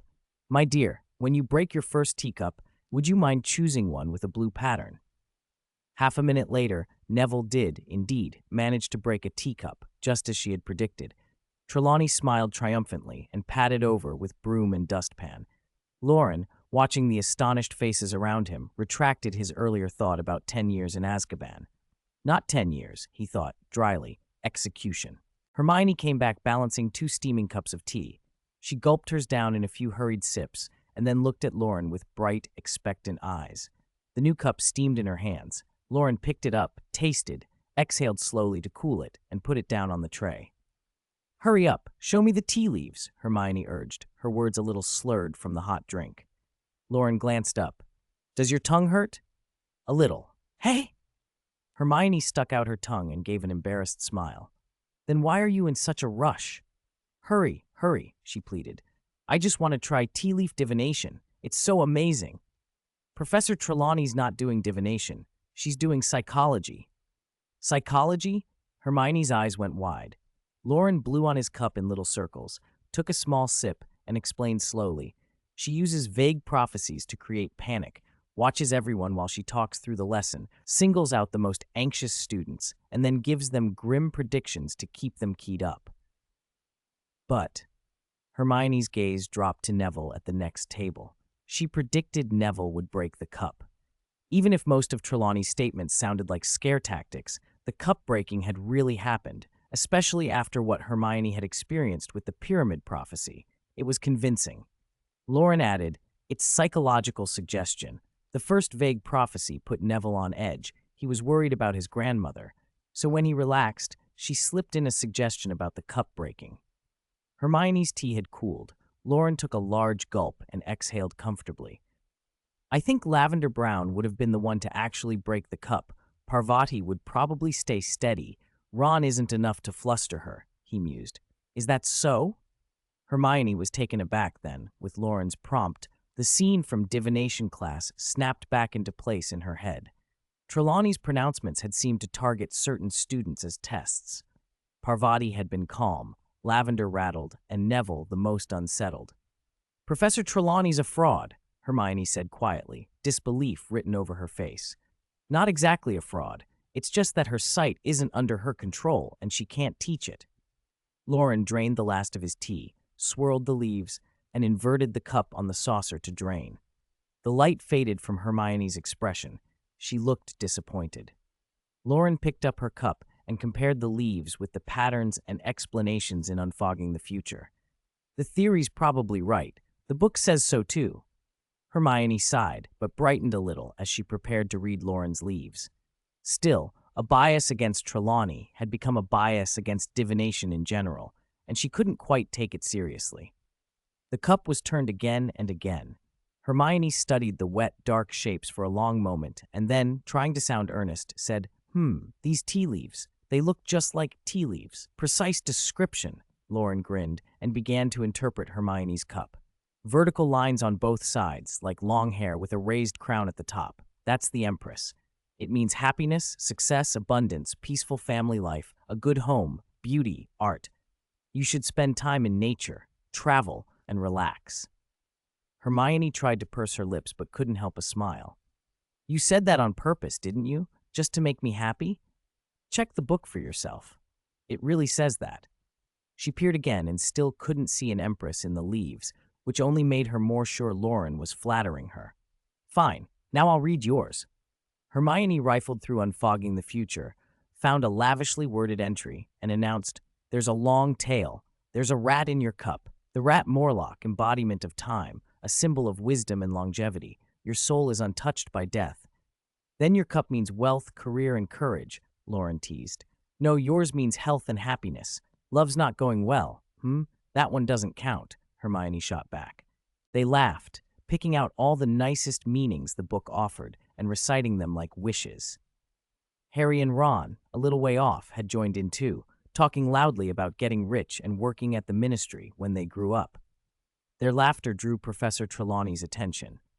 She hurried over, took Harry's cup from him, and peered into it. Through the image of a large black dog, she announced that Harry had an ominous future. The younger students clustered close and repeated her words in hushed, excited tones, so that Harry, who'd been laughing moments before, suddenly stopped. When divination class ended, they walked back to the main building from the North Tower. Everyone on the way was chattering about the unusual lesson. Lavender Brown was still visibly shaken, whispering in a trembling voice, We must be prepared. Professor Trelawney's right. Neville's cup was proof. Parvati Till kept patting Lavender's back, trying to steady her. Hermione didn't have time to call them back. She sighed in frustration. I'll have to explain this to them properly tonight when we're back in the dormitory. Explain what? Harry asked. About Professor Trelawney's psychological tricks, Loren said, seeing Harry's worry and laying out his reasoning. Before Harry could smile at that, Ron looked at him with a serious face. Wizards aren't like muggles. Bad omens are real. My Uncle Bilious saw one once, and he was dead 24 hours later. Harry, you haven't seen a big black dog anywhere, have you? What do you mean? Hermione asked in surprise. You actually believe that? Trelawney's prediction?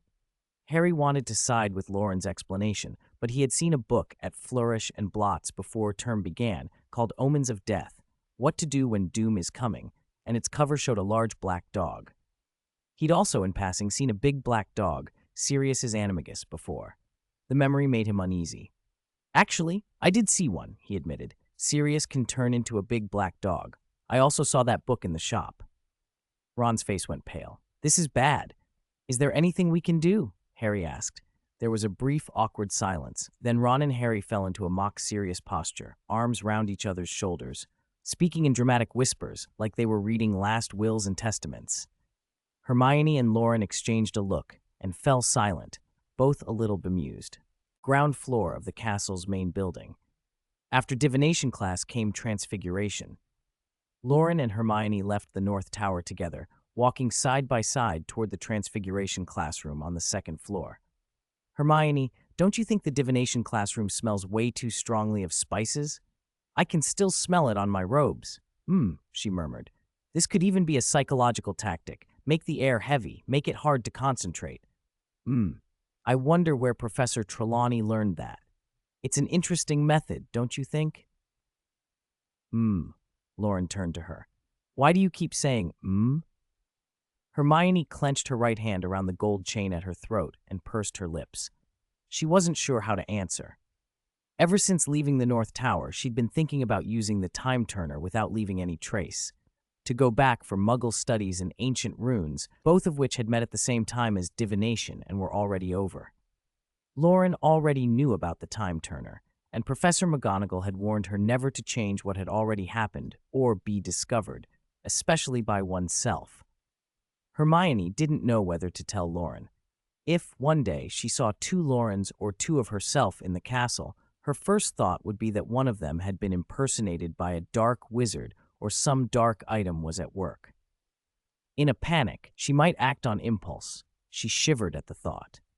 McGonagall had once told them a tale in which a wizard was killed by his past self after time travel. It had nearly become an unsolved mystery. Loren noticed the hourglass hanging from her neck, raised an eyebrow, and a flash of understanding crossed his face.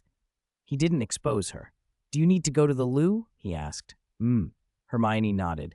It was a good excuse to slip away alone and activate the time turner. "Should I wait for you here?" "No need. You go ahead to class. I'll be there in a moment." She shook her head and hurried off. "See you then." Loren smiled and waved, heading for the Transfiguration classroom on the second floor. Hermione turned a corner and hid behind a suit of armor. The spot was secluded and usually empty. One turn of the hourglass, she reminded herself, 1 hour. She inverted it once. A gentle power flowed from the hourglass like soft bubbles, wrapping her. It felt as if an invisible film separated her from the world. The corridor and the armor blurred and fell away. She felt herself moving backward through time. Colors and shapes streaked past, and her ears popped. Then her feet hit solid stone, and everything snapped back into clarity. From down the corridor came the chatter of younger students who had just finished breakfast and were headed to their first class. "Divination! I'm so excited! Which way to the North Tower?" "I don't know. Let's follow the others." Hermione pressed herself flat against the armor and listened, waiting for the little wizards to pass so she could slip off to Muggle studies. Then a familiar voice whispered, "Is the time turner working well?" She looked up in surprise. Loren had pushed aside the armor's arm and was staring at the hourglass on her neck. "Are you the morning Loren?" she blurted. She remembered that morning. When they'd left the Great Hall after breakfast, Loren had said he needed the loo and had wandered off. So he had already found out. Loren squeezed into the narrow space, peering at the chain and the tiny hourglass. "When did you come back from? What does time travel feel like? Can you take me with you?" He ducked closer, wrinkled his nose, and sniffed. "Why do you smell of spices? It's both fragrant and weird." "Stop!" Hermione decided there was no use hiding it now. "Wait until I'm back where I'm supposed to be, then we'll talk. You should go to class now." "All right." He turned and left. Hermione exhaled and slipped away. The Muggle Studies professor was Coretti Burbage. During the summer, between her second and third years, she'd heard Professor McGonagall and Dumbledore mention Burbage, though later, Professor Trelawney had made a bizarre prophecy about 13 people not dining together, and Loren had taken her away. So this was Hermione's first real time seeing Professor Burbage teach. The number of students in Muggle studies was moderate. Muggle-born students didn't need to take it. Some purebloods who cared about blood status scorned it, and a mix of students who hoped to work with Muggles or were simply interested made up the rest. A kindly middle-aged woman entered holding a book. She wore a plain black robe, had golden curly hair, and a warm, approachable smile that put many of the younger students at ease. It was said Professor Burbage had taught Muggle studies at Hogwarts for a long time. She clearly loved her subject. Hermione had even read an article she'd written in the Daily Prophet arguing against the term Muggle and condemning blood prejudice. "Hello, students. I'm Coretti Burbage." The woman set her book on the lectern and looked around. "Some of you are taking this class for future careers, some out of curiosity, and I know a few Slytherins are here to better understand their opponents. But I also hope some of you are here to promote peace between the non-magical and magical worlds, and to think about the future development of wizarding society." Hermione listened, smiling faintly. For peace between witches and wizards and muggles, for the future of the magical world. Professor Burbage continued, "As a wizard myself, I view muggles from our perspective, and my knowledge of muggle society, technology, and culture is partial. Some of you, especially those born to muggle families, may understand these things better than I do. I hope we can set aside the usual roles of professor and student and discuss things from equals. If I say something incorrect or overlook something, please tell me. Some of you might attend a few classes and decide this course isn't for you. If so, let me know at any time. Muggle studies can be dropped." Now about the course. This semester we'll start with the basics of everyday Muggle life and later expand into their technology, society. Recently, I wanted to save up some drafts so I could update during the daytime, but I can't write until the deadline. There should be another update around 2 or 3 o'clock. LOL, it'll be even more nighttime. 292, Hermione's Time Journey. Chapter 292, Hermione's Time Travel, Part 2. Let's begin the class. I want to start by discussing transportation. Modes of transport are a window into the Muggle world. You must all have ridden the Hogwarts Express. Before the train was introduced, students arrived at school by whatever means they found interesting. Some chose to ride broomsticks, but that became a chore when they had to carry luggage along with their brooms. Some used enchanted handcarts, which later evolved into carriages. Some attempted apparition, usually with tragic results, since the castle and grounds are protected by anti-apparition charms. Others rode various magical creatures. Professor Burbage spoke carefully from the stage, her pacing unhurried as she paused now and then to let the students take notes. Hermione's stomach gave an audible rumble. She closed her notebook and went quiet. She'd been too excited that morning. Besides a slice of bread and a bit of food she'd nabbed from Loren's plate, she had barely eaten. If the day had followed the usual schedule, it would now be almost lunchtime after 2 classes, but she still had ancient runes and transfiguration to go. Hermione touched her storage pendant and sighed. Loren always kept food in his. She didn't have that habit. To solve this tricky issue, Minister for Magic Adeline Gamble finally proposed a bold and controversial method. She had a strong interest in Muggle inventions and saw the potential of the train. The Muggle Studies lesson was simple. Hermione learned more about wizarding transport and filled her notebook with descriptions, broadening her horizons and her appetite. An hour passed quickly. When the bell rang, Professor Burbage was swamped with students asking questions. Hermione's stomach rumbled again. She had a few questions herself, but she needed to get to ancient runes using the time turner, so she would have to wait. Avoiding the crowd, she made her way back down to the first floor with weak, aching steps. It was already 10 minutes past the hour. Hungry and desperate, she slipped into the Great Hall. The first class had just ended, and the hall was empty. Lunch wouldn't be served for a while. She turned her time turner and went back to the period after breakfast. The other students had already left for their first class. Still hungry, she pulled her robe tighter against the chill of the hall. "Since you're back in the Great Hall, why not go back a little earlier and eat something?" Loren's voice suggested. A chocolate frog, wrapper peeled back, was offered to her mouth, the sweet aroma unmistakable. Hermione looked up, grateful. Loren had caught his earlier self again. She took a large bite. Rich cocoa filled her mouth and sweet syrup coated her tongue. She felt alive again. While she ate, she remembered this must be the moment Loren had mentioned, the time he came back for his notebook and smelled of chocolate. After finishing, she wiped the last crumbs on his robe and answered his earlier question. "Professor McGonagall said I mustn't be seen. Eating twice could risk being discovered." Loren was silent for a moment. The idea that she was attending 3 different classes in 3 classrooms at once and that McGonagall expected them to keep it secret felt absurd. How had Percy managed it all those years ago? How did anyone hide from the Weasley twins or from the Marauders map? Loren shook his head, then produced snacks from his pendant. The large candy bag Neville had given him was still more than half full, perfect emergency rations. "What classes have you left?" he asked. "Ancient runes, then transfiguration. The runes classroom is in the main castle. After class, wait for me in transfiguration." Hermione unwrapped a lemon sherbet and popped it into her mouth, smiling. Ancient runes was mainly theoretical, study of ancient runic manuscripts. The subject overlapped with alchemy, so many of the texts were extracted from alchemical works. Hermione flipped through the textbook, occasionally reaching into her pocket for another sherbet, the sweet tang lingering on her tongue. Professor Bathsheba Babbling pushed the classroom door open. Her long robe gave her an intellectual, graceful air. The silver in her hair framed a delicate face. "I am Bathsheba Babbling, and from today I will be teaching ancient runes," she announced, then proceeded in a clear, straightforward manner, breaking down complex ideas into digestible parts. "This semester, we will begin with numbers. The demiguise. This creature symbolizes 0.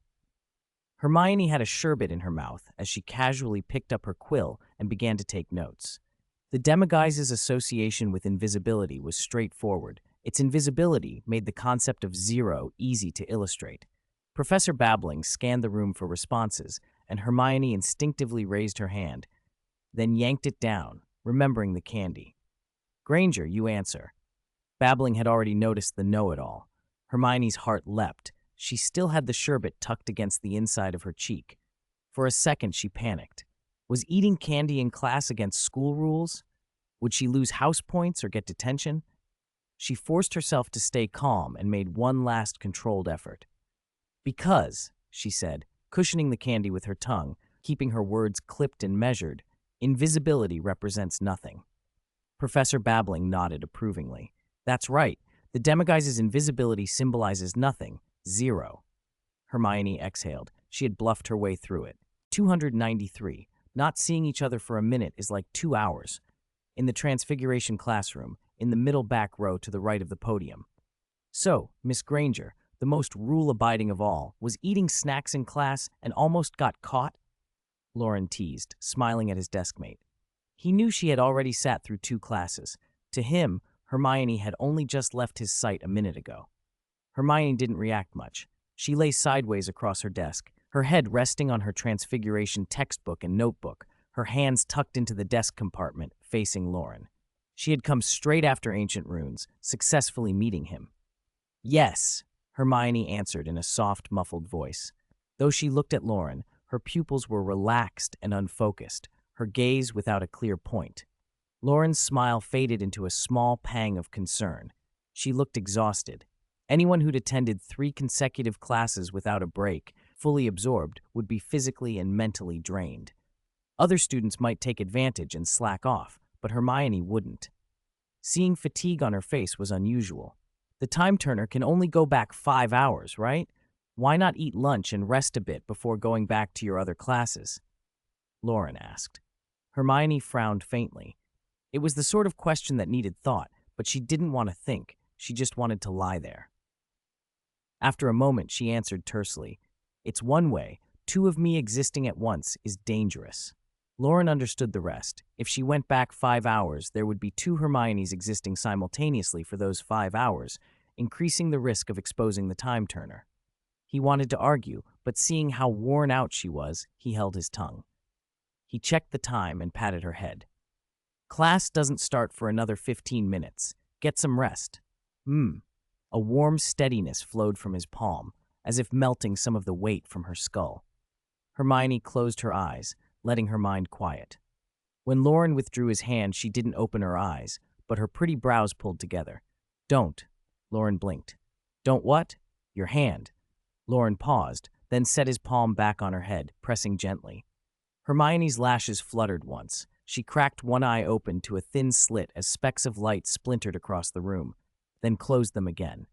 Loren's hand was pale with faint veins visible beneath the skin and strong knuckles, but the pads of his fingers were soft as he stroked her hair, the contact intimate and reassuring. Hermione? Skip 2 classes. He stopped his fingers for a breath. Don't. Hermione's voice took on a slightly sticky, nasal coquetry. I haven't taken arithmancy yet, and Professor Burbage and Professor Babbling's classes are both interesting. I want to learn more about divination, too. Aren't you tired? Loren asked, resuming the slow massage. Feeling his fingers still on her scalp, Hermione rubbed her neck against his hand. If you keep pressing a little longer, I won't be. Loren sighed, but kept massaging. Early September at Hogwarts was neither hot nor cold. There was no fear of catching a chill curled on a desk. Outside the window, the grass and paths looked damp and fresh beneath a clear blue sky. Tiny flecks of sunlight fell through the glass. The other students whispered among themselves about their elective choices and summer oddities. Girls glanced toward them with faint envy. The short, quiet break slipped away, and Professor McGonagall began the first Transfiguration lesson of the term. Third-year Transfiguration covered human transfiguration and animagi. Professor McGonagall transformed on the dais into a tabby cat, faint marks where spectacles had been around the animal's eyes. But the students' reaction was lukewarm. The feline professor looked a touch hurt. I say, what's wrong with you all today? She proclaimed, then transformed back with a puff. It's nothing major, but this is the first time my transfiguration hasn't earned the students' applause. Loren stopped his quill. Hermione glanced down at the unfamiliar new handwriting in her notes and wondered if she should use the time turner tonight to go back and rememorize the lesson. Loren shrugged. "Don't look," he said casually. "This is a one-time thing. If you don't drop the classes, you'll have to take your own notes from now on." Hermione didn't answer aloud, but a small smile softened her eyes. "Professor McGonagall, she seems to care a lot, doesn't she?" Harry in the front row hesitated, then raised his hand to answer McGonagall's earlier question. "Professor, we just had our first divination class, and we read the tea leaves, and the result." "Ah," McGonagall's brow knit. "I don't know how many of you chose divination, but you should be aware that Sybil Trelawney has predicted a student's death every year since she's been here. So far, none of them have died. Divination is the least rigorous branch of magic, and to be frank, I have little patience for it. True seers are rare, and Professor Trelawney—" Her expression grew complicated. After a pause, she added in a practical tone, "In my opinion, all of you are healthy, and your families will be as well, so I will not suspend classes to make you worry." Hearing McGonagall, those who'd been fretting over Trelawney's reading breathed out. Hermione's thoughts drifted. McGonagall always seemed skeptical of Trelawney. On the day they'd stayed at Hogwarts over the summer, Trelawney had made a prophecy about 13 people dining, and McGonagall had mocked her with a joke about an executioner. Hermione's first impression of Trelawney had been poor too, but after witnessing Professor Babbling's reading, she felt uncertain. She would wait and learn more before deciding. After lunch, in the Gryffindor common room, Hermione set her notebook aside on a corner sofa, sank into the cushions, and sighed. "No more memorizing for now. I'll find time to review tonight." Her eyes slid to Loren, who was bent over notes beside her. She inched along the sofa until she could look over his shoulder. "Wolfsbane Potion Optimization Experiment Design. What's that?" she whispered. "Professor Snape's assignment," Loren replied. "Oh."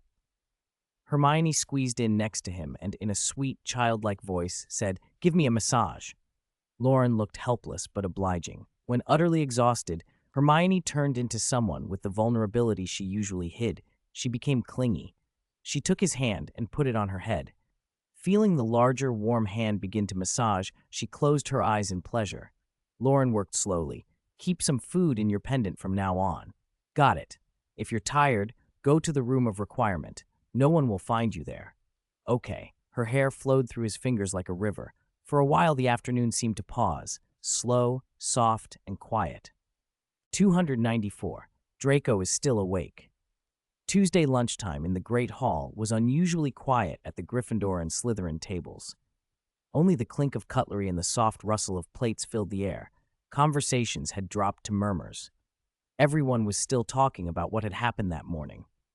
Justin Finch Fletchley, having overheard bits and pieces, still wasn't sure of the full story. Curious, he leaned in and asked, "What actually happened? Why are Gryffindor and Slytherin so quiet today?" Ernie Macmillan glanced around, then lowered his voice. "You haven't heard? Professor Hagrid's in trouble." Justin blinked. "Professor Hagrid? What sort of trouble?" "It was care of magical creatures this morning. Gryffindor and Slytherin together," Ernie explained. "Hagrid brought out over a dozen hippogriffs. Pansy Parkinson got scratched."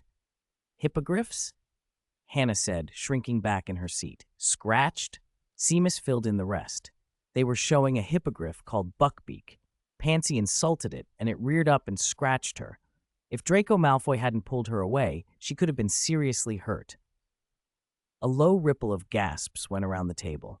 The Ravenclaw table next to Hufflepuff had overheard, and a group of students joined in. Marietta Edgecombe, who had already made up her mind, curled her lip. "A beast attacking a witch or wizard. Shocking. It should be put down. And Hagrid, bringing such dangerous creatures into a classroom, he should be sacked." Cho Chang sat tense beside her, clearly wanting to say something but holding back. Rolf Scamander, however, spoke up. "Hippogriffs aren't that dangerous. They're not illegal to have in class. It's Parkinson's fault. Those creatures shouldn't be punished for her rudeness." "Exactly," said Luna Lovegood, dreamy as ever, her legs swinging beneath the table. "That's right."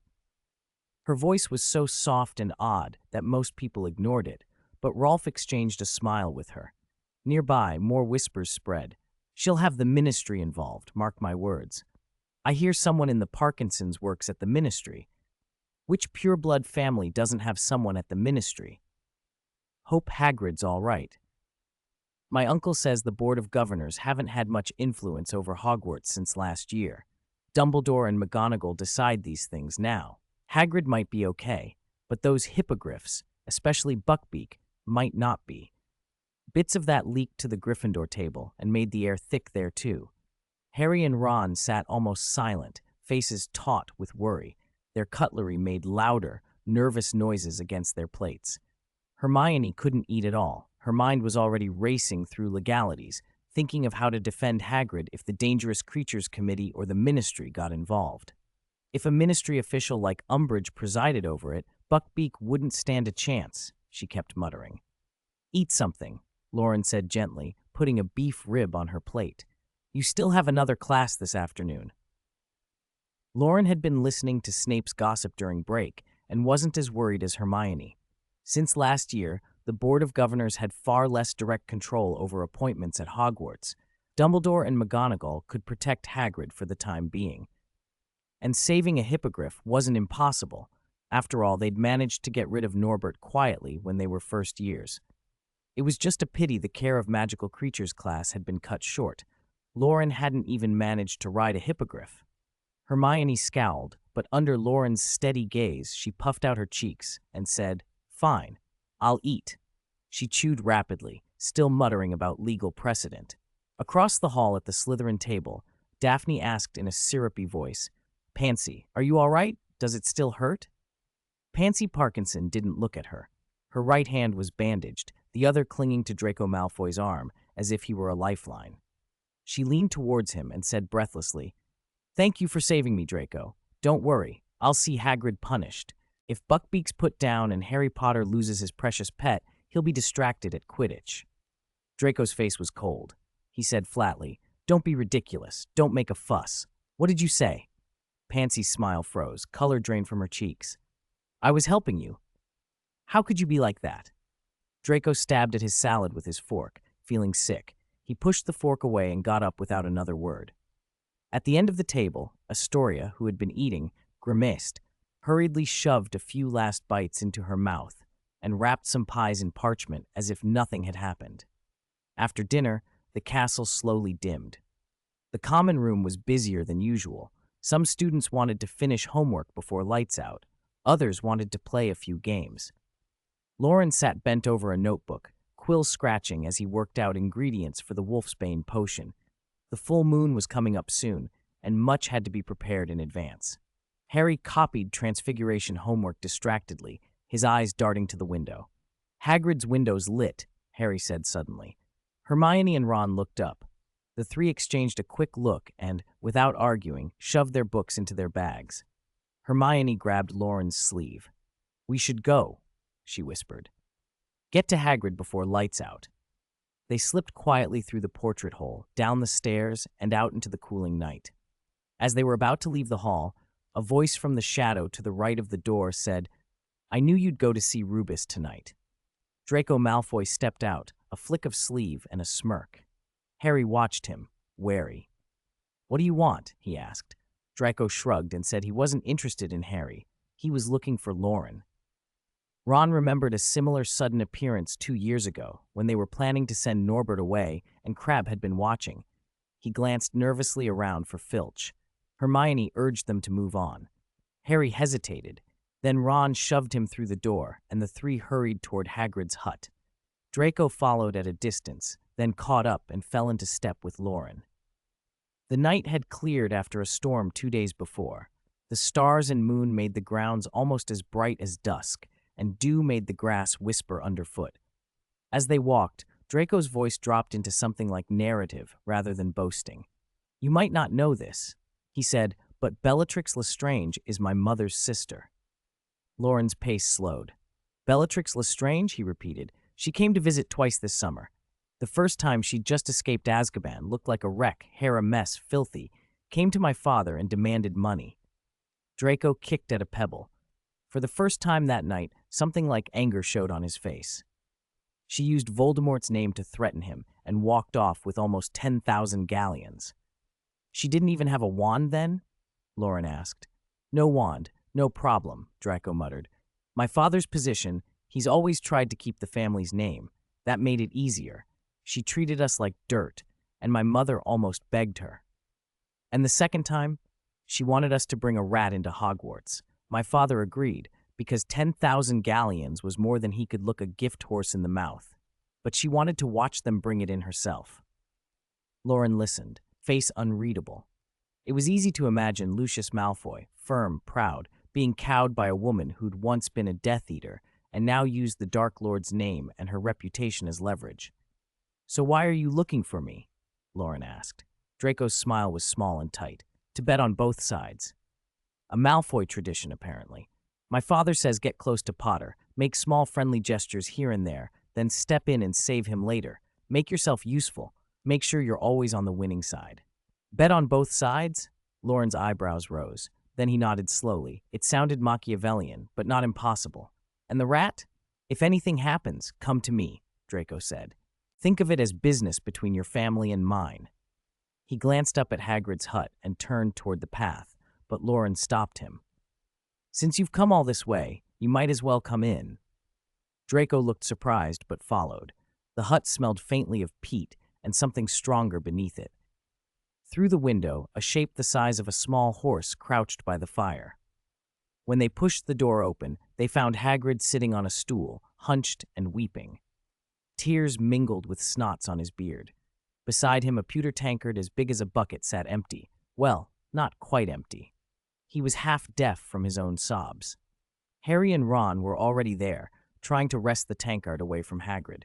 Harry had just been pulled down to the floor with a thud as Hagrid flopped forward, his arms entangling around him in a clumsy, huge hug. This'll be a record, Hagrid wailed into his sleeve.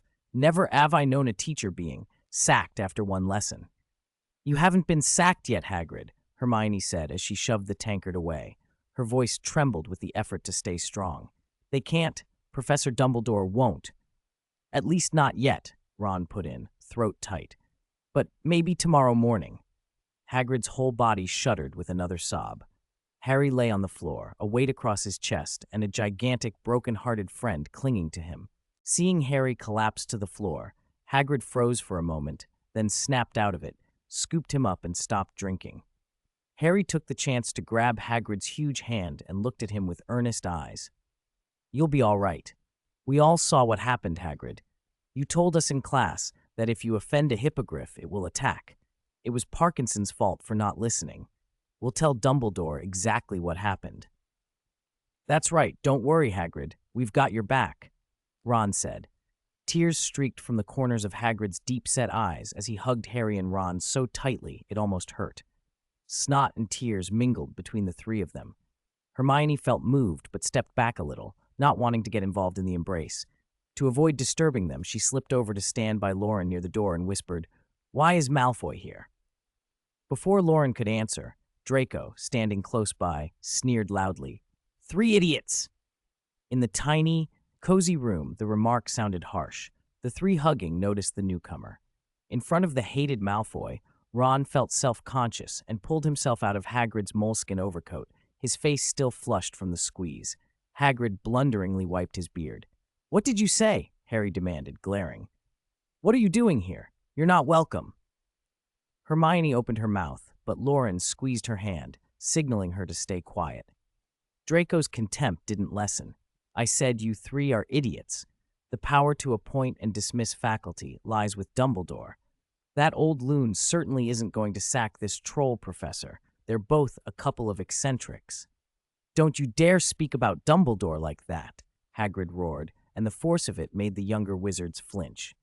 Harry and Ron's faces showed a complicated mix of anger and private relief. Angry that Draco was insulting Dumbledore and Hagrid, but relieved that Hagrid might not be fired after all. Draco went on, unhurried, "But you should worry about those hippogriffs. If you're lucky, only one will be destroyed, that creature Buckbeak. If you're unlucky, the whole lot could be beheaded." Hagrid's face drained of color, his lips trembling. "No, it shouldn't be like that. Those creatures are innocent. They did nothing wrong." "Innocent?" Buckbeak innocent? Harry shouted.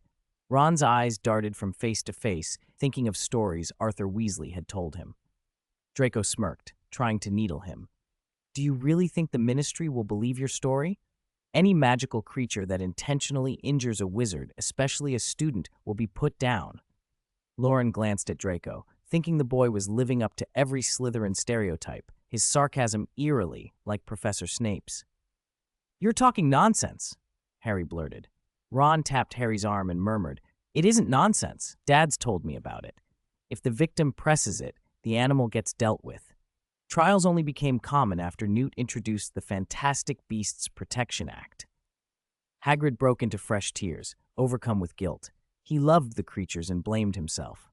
Hermione's face showed indignation. She bit her lip, wanting to protest, but Loren's hand tightened and she clamped it down, squeezing back so hard Loren winced, and then she softened her grip and rubbed his hand, conflicted. Harry was sad but not yet defeated. Suddenly his eyes brightened with an idea. We can send Buckbeak away, just like we did with Norbert. Norbert? Hagrid stopped crying, bewildered. Ron brightened too. Yes, Norbert. Draco snorted and doused them with cold realism. Hippogriffs aren't dragons. They're not worth much. No one will adopt them. And they're on the Ministry's records. Keeping them without authorization is illegal. Harry's hopeful expression faded. Ron tried again. We could release them into the Forbidden Forest, deep enough that wizards won't find them. No. Hagrid's voice came out in a broken whisper. They're too young, too weak. If we dump them in the middle of the forest, they'll get eaten. Even in the outer rings, they'd struggle without my help. Hippogriffs are a bit big, Loren admitted under his breath, remembering their size and wings, then thought of acromantula and trolls and the levels of danger. On reflection, it made sense. We could go to Dumbledore, someone suggested. That won't help. The Ministry's above him on this.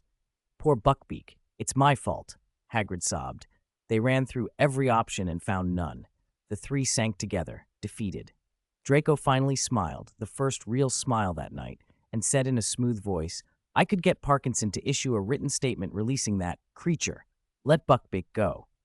Loren's eyes twitched with anticipation. Draco never offered favors without a catch. Harry and the others stared at him warily. You'd help? Harry asked, suspicious. Draco chuckled. Of course. There are conditions. What conditions? Harry asked. Draco took a step closer, leaning into Harry's face with the confidence of someone used to getting his way. I need a follower. You want me to?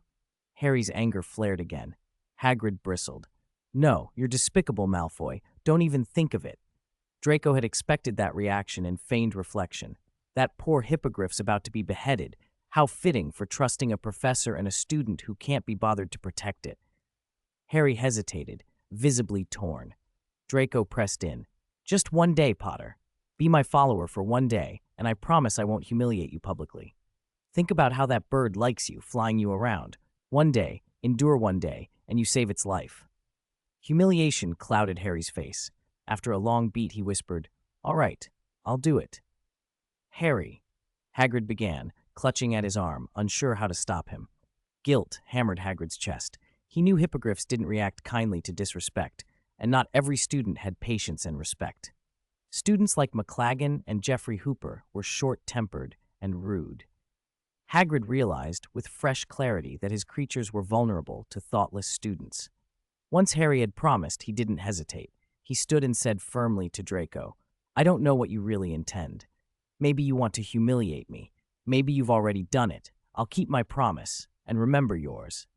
Under that steady, sincere look, Draco felt a prick of shame. His plan hadn't included Potter being so dignified. The Potter he had been taught to taunt should have been furious and uncontrolled, not composed. Fine, Draco said stiffly, trying to hide the disappointment. I'll be back. Tomorrow, you'll do as I say. Draco left for the castle in a sputtering hurry. Hermione watched him go, puzzled by his uneasy retreat. Loren, who had been enjoying the spectacle, smiled faintly. Hagrid cleared his throat and said slowly, I'm sorry, Harry. It's all my fault. Harry shook his head. It's not your fault. Even so, being forced to bow to Malfoy left a bitter taste. He felt queasy and couldn't quite say it was all right. Hagrid steadied himself. I'll make arrangements for Buckbeak and the others. I'll write to Mr. Kettleburn about rearranging the lessons. This won't happen again." His voice was earnest, slow, the same earnestness he'd shown with the dragon. His carelessness always involved the animals, and it was always up to Harry and the others to fix it. Hagrid rubbed his face with his big hands as if to clear his head. "You shouldn't be wandering off after dark, especially with Dementors around. Go back now. I've got to feed Buckbeak and the others their supper." Loren glanced at Harry and then at Hagrid. Neither looked entirely at ease. Winter was approaching, and Loren decided to help. "Let's go together," he announced. "That incident happened so fast, Hermione and I haven't even had a proper look at a hippogriff yet." "Me too," Ron piped up eagerly, still only half processing what Draco had done. Hagrid grunted, went to the wall and unhooked a few strings of dried ferret meat, slinging them over his shoulder. Loren, Hermione, and Ron followed, Hermione's and Loren's eyes fixed on Hagrid. Harry fell into step at the back. Hagrid turned and called, "What are you standing around for? Move it." The others cheered as they followed, voices brightening. "In you go," someone called. "Long live Professor Hagrid," another shouted. Harry walked quietly at the end. In the paddock behind Hagrid's hut, a dozen strange creatures stamped and shifted in the starlight. They had the bodies, hind legs, and tails of horses, but the forelegs, wings, and heads of eagles with steel-sharp beaks. Their bright eyes glowed orange, and the talons on their forelegs were half a foot long. Their coats shimmered where feathers gave way to hair, storm gray, bronze, pink, glistening reddish-brown, ink-black. Each wore a thick leather collar fastened to a long chain secured to the fence. The beasts stirred as the group approached, hooves thudding on the muddy ground. Hagrid unfastened 4 of the hippogriffs and brought them up to the students. "You lot help me feed these ones," he grunted, "like I showed you. You can touch 'em, but no flying." "All right, Professor Hagrid," Loren said eagerly. Hermione nodded, nervous but determined. Hagrid tossed them a few strings of dried ferret meat and went to the others to feed them. The hippogriffs shook their great heads, their beaks flashing and their orange eyes rolling. "Oh my," Hermione whispered, a little trembling. "They're still a bit frightening, aren't they?" Loren only grinned, showing white teeth. A few minutes later, 4 hippogriffs beat their powerful wings and rose into the air. Flying over the towering spires of Hogwarts and the rolling hills, 4 hippogriffs skimmed low over the black lake, their talons raking the water and sending ripples that fractured the moonlight into glittering fragments. In the crisp autumn air, the young wizards rode the strange beasts in near silence. 12-foot wings sliced through the night.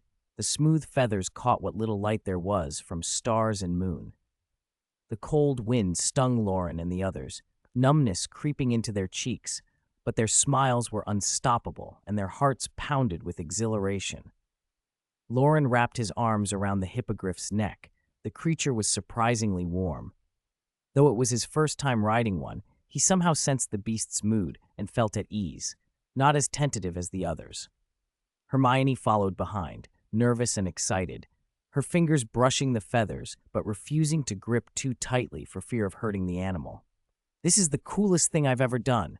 Night flying. Riding a hippogriff at night." Ron shouted, trying to shield himself from the cold as he clung to the feathers. "George and Fred haven't done this, I'll bet." Harry felt steadier than he had earlier in the day. Buckbeak's wing beats occasionally slapped his lower leg, but he was no longer afraid of being knocked off. The cold wind blew away the remaining edges of his worry, leaving raw relief. He copied Loren, clasping Buckbeak's neck and feeling the warmth through his hands. Buckbeak twitched, craned his neck, and cried out, "Hey, don't complain. You don't know how much I sacrificed to save you." Harry muttered, hugging tighter. Buckbeak cried again, whether in answer or merely surprise. Harry couldn't tell. While he was distracted, Ron whooped and surged past him. "How about that, Harry? Without your broom, you can't keep up with me. Eat my dust! Ha ha ha ha! Don't get cocky. Let me show you the skill of a Gryffindor seeker." Harry shot back.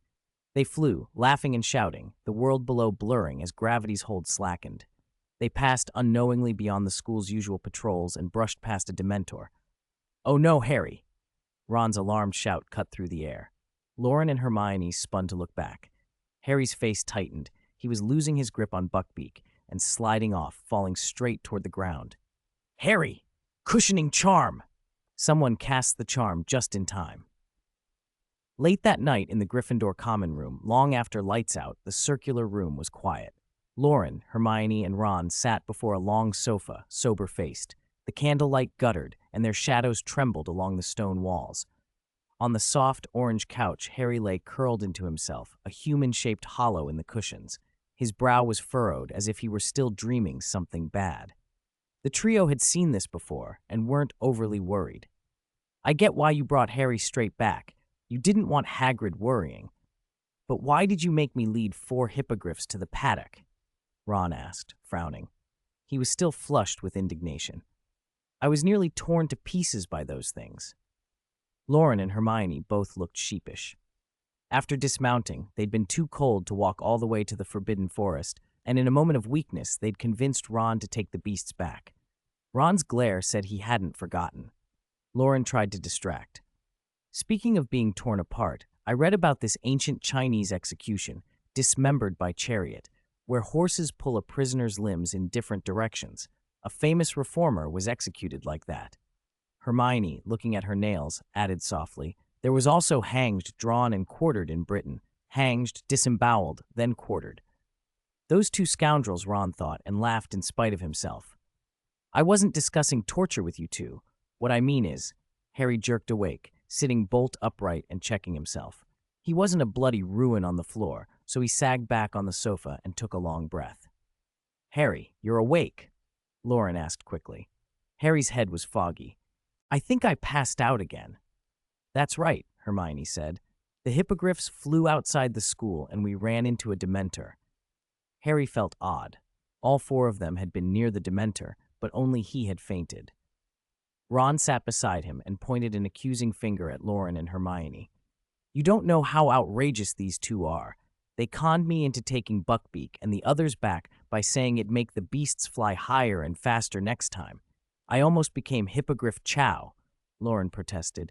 "I was taking you back to the common room. My levitation charm is perfect for that." Hermione joined in. "I was supervising Loren, making sure he didn't haul you the same way he carried Ron in first year." "When was I carried that way in first year?" Ron demanded. Harry remembered. Ron had been bit and poisoned by Norbert, the baby dragon, and they'd hauled him up and down stairs to the hospital wing, nearly rattling his brains.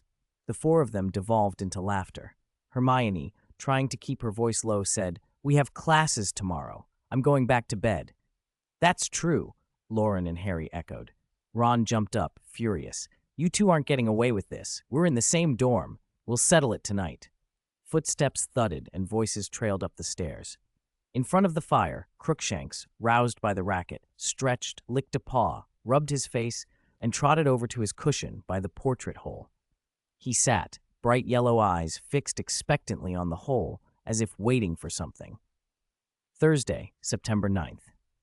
First thing in the morning was History of Magic. This year's course emphasized the medieval period and the rising conflict between wizards and muggles, witch hunts, the harm done to young witches and wizards, and retaliatory massacres between the communities. The lesson covered the formation of the International Confederation of Wizards and its role in later treaties. Much of it had already been covered last year, and Professor Binns repeated parts because 1994 was approaching and another Confederation conference was imminent. The students, already drowsy, drifted further toward sleep. Charms was next. Professor Flitwick was still easing them back into the year and spent the first month reviewing old material. Today they went over the levitation charm. Loren listened without much focus, but Harry was quietly pleased. These classes were shared with Hufflepuff, and without Malfoy around, Harry had escaped half a day of being taunted and shadowed. The quiet lasted until the afternoon potions class.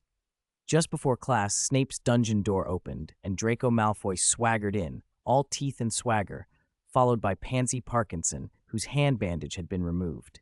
Pansy shot Harry a glare, then flashed a simpering smile and sidled up to Malfoy. "I still don't know why you told me to spare that beast, Draco, but I'll do as you say. I'll make it worth your while," Malfoy drawled. When Percy Weasley happened to look the other way, Malfoy threw a contemptuous look at Harry and winked. Harry felt a chill run down his spine. He scanned the ingredients list for that day's lesson and turned to Loren and Hermione at the front desk. "Right, tell me how to use these, so I can wind up in the hospital wing right now," he whispered. A sharp smack landed on the back of his head. Professor Snape, who had been lurking by the podium, moved as if he hadn't just done it, and his voice was calm. "Mr. Potter, if your memory were better than a perch from the Black Lake and you had completed your summer homework, you would know the potion we are making today." Loren threw up his hands helplessly at Harry. Snape wrote "shrinking potion" on the board, turned and fixed Potter with a glare. "Potter, you explain." Harry had expected trouble. "All right, Professor," he forced a smile. "The shrinking potion temporarily reduces the drinker's size or returns them to a younger, smaller form. If brewed correctly, it is a vivid, dazzling green. If it goes wrong, it turns orange-yellow and becomes mildly poisonous." Snape's face was impassive. "What ingredients?" Harry replied, calm but cheeky. "Daisy roots, shrivel figs, caterpillars, rat spleens, leech's fluid, and Professor Snape." He put Snape's name at the end, as if the potion's master were another ingredient. A few students snorted quietly. Snape's mouth curled into a sneer. "Ill-timed wit will only worsen your case." "I don't know what you mean, sir," Harry said smoothly. He had memorized the steps for the ingredients and had even asked Loren about the reasons behind the techniques. Snape's next question was deliberate. "Then, Mr. Know-it-all Potter, tell me the origin of the shrinking potion." The room went cold, all eyes pinned on Harry like a basilisk. His excitement froze, sweat beaded on his upper lip and trickled down his back. He could feel his composure cracking. He thought he had seen the answer in Hermione's essay, once they'd teased her for being overly thorough. It felt like half a minute before Harry forced himself to answer. "I don't know, sir." Snape snorted and glanced toward Neville. "Mr. Longbottom?" All the students softened for Neville, and Harry felt guilty. Neville's face was pale. He stammered. Professor, the shrinking potion was first brewed in the 16th century. A potion's master, named Zygmunt Budge, or Budge, accidentally created it." Seamus, leaning over, whispered, "His mum tutored him all summer, proper thorough." Harry felt both relieved and a little ashamed. Snape raised an eyebrow at him. "If Mr. Longbottom knows the answer and you do not, Mr. Potter, perhaps you should consider leaving school." He changed tone and drew it out for the class. "Potter has impertinence toward a professor. 5 points from Gryffindor. Now, class, begin." After Snape finished the lesson on the shrinking potion's history, how Samuel Plunkett once used it in revenge on a Muggle village by pouring it into the well and then marching about in hobnailed boots while the villagers were shrunken, he told the class to form groups and begin brewing. Before anyone could move, Draco raised his hand. "Professor, I want to be in a group with Potter." "Oh?" Snape said, regardingly surprised. The room exchanged looks. Malfoy mouthed a silent threat at Harry. "Buckbeak."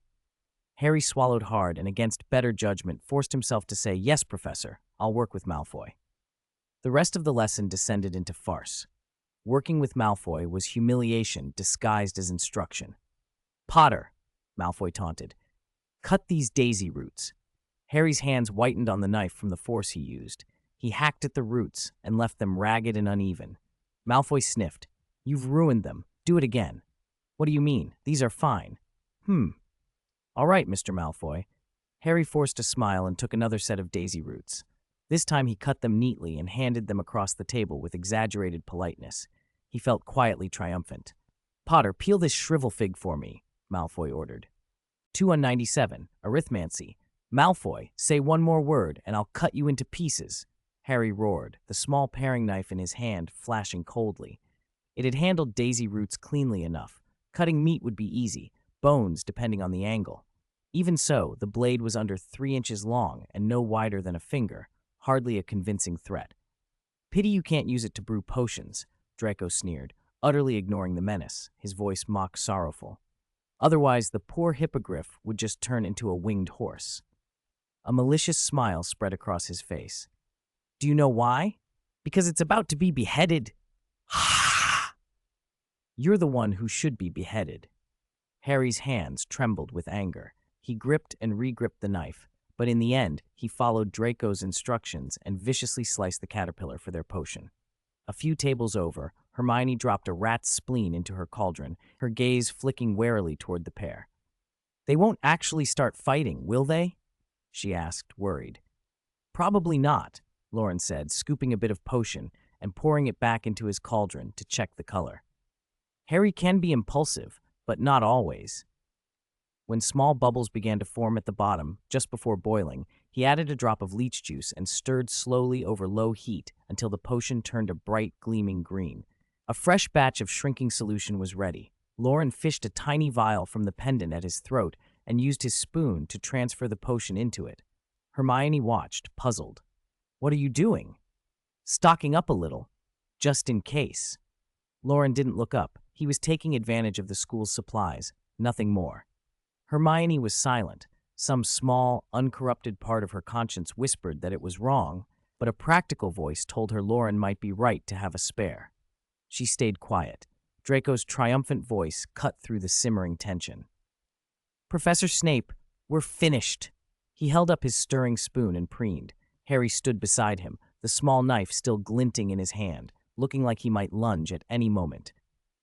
Loren, having bottled his potion, looked up eagerly. He loved a bit of theater. Professor Snape, drawn by the commotion, inspected the students' work. He ladled a spoonful of the potion Draco and Harry had brewed and poured it back into the cauldron in a thin, clear, emerald green stream. "The correct color for a finished product," he said, amused. "It seems the two of you work well as a pair. Will you be partners in future potion lessons?" No need, Professor," Harry blurted, panic shining in his green eyes. "Today was just a one-off." Draco shrugged, satisfied. The other groups finished their potions before class ended, most with varying degrees of success. Except for Loren and Hermione, most brews had impurities or weren't quite clear. Professor Snape ended the lesson in his usual cool voice and assigned homework. "This week, write an essay on shrinking solution, no less than 1 foot in length." Class dismissed. The group climbed the stairs together. Harry kept replaying Draco's bossing face in his head and ground his teeth. "Even if I don't slice him to bits, I should give him a good thrashing," he muttered. "Oh, come on," Loren teased, smiling. "You're his follower for the whole day. Don't tell him that, or he'll make you feed him dinner." "Oh, Merlin," Harry shuddered. "I'm not going to the Great Hall tonight. Ron, bring me some pies back to the common room, will you?" They all laughed. "By the way, Hermione, what's next?" Harry asked instinctively, looking to the most reliable member of their little group, then realized Hermione wasn't with them. "Where's Hermione?" "She went to claim a place in an elective," Loren said calmly. "Next up is arithmancy. If you didn't choose it, you've got no class this hour. Head back to the common room. I'm off to class as well." They reached a corner where students headed to various electives turned off. Loren waved and jogged off, disappearing into the traffic of students. "See you at—" "No, after dinner," Harry called after him. Ron watched the stream of students heading to electives and frowned. "Malfoy's in an elective too?" "Seamus said he took ancient runes," Harry replied. Being Draco's reluctant follower that day, he had asked about Draco's schedule. Ron frowned, thinking, "I thought Hermione chose runes. What did Loren say he and Hermione were taking?" Harry hesitated. "Arithmancy, I think. But would Hermione ditch a class or skip one?" Ron wondered. Harry's face went blank for a moment. "Yeah, Hermione." When Loren arrived at the arithmancy classroom, Hermione was already in the front row, having returned from ancient runes an hour earlier. She was flipping through her notebook, studying the runic numerals from 0 to 9. Loren set his bag down and sat. Hermione handed him the notebook with a query. "Why is the animal for the number 3 a rune spore and not a Cerberus? Fluffy also had 3 heads, didn't he?" "Rune spores were more useful to ancient wizards," Loren said. "Their fangs, powdered, could substitute for flow powder. Dangerous, but useful. A Cerberus just drooled and could be put to sleep with music. The rune spore has uses beyond brute force." Hermione giggled. "Fluffy would be sad to hear you say that. He liked you at one point. He's been sent back to Greece for fostering, so he can't hear me," Loren said. Then, unable to keep his curiosity out, he asked, "Why did you go to runes first and then come back for arithmancy? Why not take arithmancy with me and then runes?" "No particular reason. It's the same to me," Hermione hummed, her tones soft and thoughtful. Her fingers, pale and nimble, tapped the paper in a quick rhythm that showed she was content. Taking classes with a time turner was tiring. If runes had been later, she'd be exhausted. But if arithmancy was later, the day felt more bearable. The arithmancy classroom was sparsely filled. The name scared off many students who preferred the vaguer comforts of divination. The professor, Septima Vector, was a middle-aged witch in a black robe and pointed hat, wearing thick black-rimmed glasses. Less stern than Professor McGonagall and more approachable, her voice was calm and unhurried. Arithmancy is the use of numbers to interpret character and destiny and to track the influence of planets and stars, a form of divination, she explained. Some call it numerology. Vector set it apart from Trelawney's divination. Unlike crystal balls, tea leaves, or palm reading, which rely on interpreting vague images or patterns, arithmancy follows strictly regulated mathematical operations. Hermione's eyes shone. The method appealed to her, logical, rigorous, and precise. Professor Vector continued, Pythagoras first suggested that the world is built on the power of numbers. From that idea, wizards explored the magic of numbers and developed arithmancy. The ancient methods were cumbersome, and I won't go into those here. Feel free to ask me after class if you're interested. In the 13th century, Brigid Wenlock defined the power of the number 7, and arithmancy entered a new era, she said, and then moved on to practical work. This term, we will learn a method of divination that predicts personality from a person's name. All you need is a pen, paper, and the ability to spell and do simple addition and subtraction. The students listened as Vector described the commonly used method. Extract 3 principal numbers from a name, the personality number, the soul number, and the world number, and interpret them using a set of theories. She explained the letter-to-number conversion. Letters AI correspond to 19, JR correspond to 19 again, and SZ correspond to 18. Add the numbers for the full name. If the sum is more than 9, add the digits of the sum until you have a single digit between 1 and 9. That final single digit is the personality number. Next, Vector said, add only the vowels A, E, I, O, U in the name. Reduce the sum to 1 digit as before. That gives the soul number, which reveals inner desires and fears.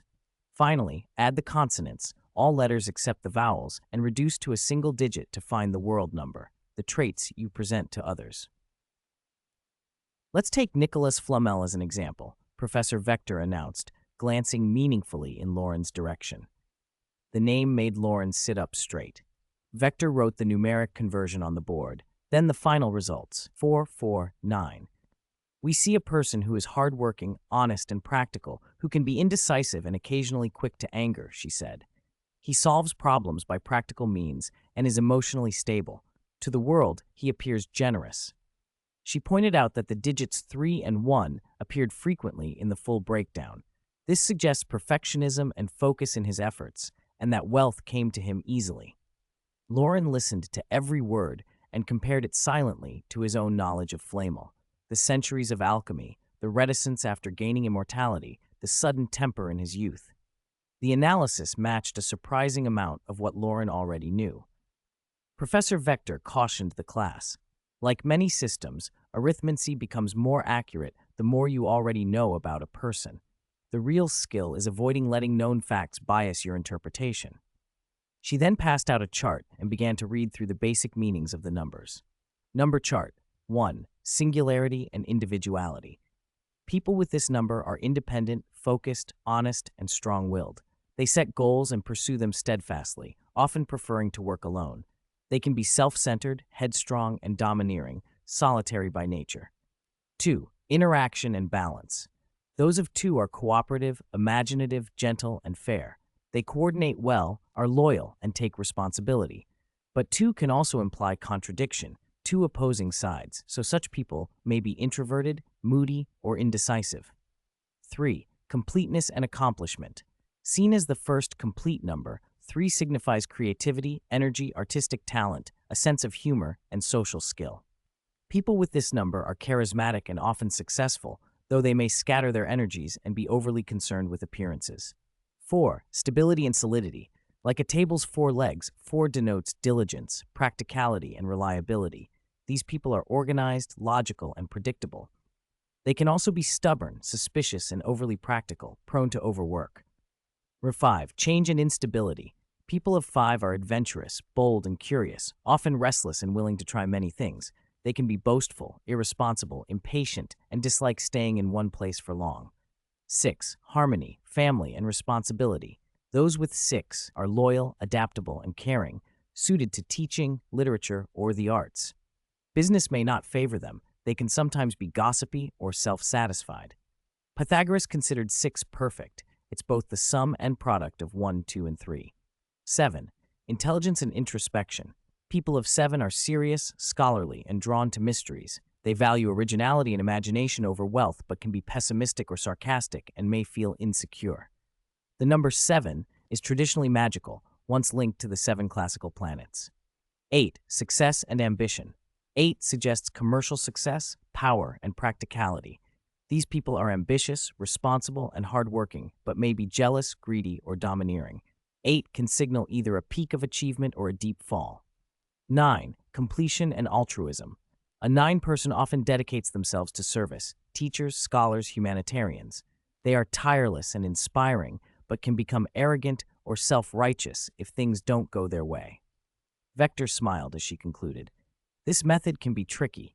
I've revised the explanation several times to make it clear, so forgive me if it seems dense at first. The students shifted in their seats, some already scribbling notes, others smiling in relief at the order and clarity. Hermione's pen was moving furiously. Loren was already calculating in his head.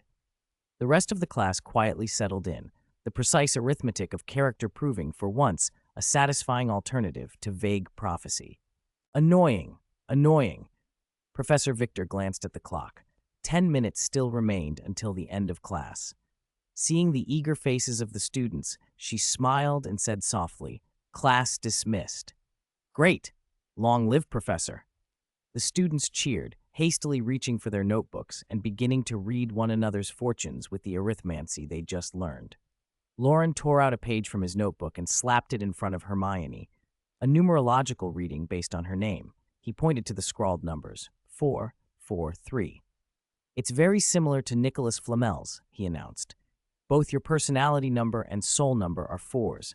You're a symbol of stability, solidity, and diligence. You like logical thinking and reasoning. You're very organized, and you make sure work gets finished, practical and trustworthy." The first number fits perfectly, like someone wrote it from a template, he added. "Less certain now, but the soul number, you might be a bit stubborn. Suspicious?" Suspicious. Hermione glanced at herself, quietly checking for any sign of it. None. Loren studied her face as if trying to detect something deeper. Hermione felt uncomfortable under his gaze. Before she could push him away, he continued, "That trait hasn't shown up much.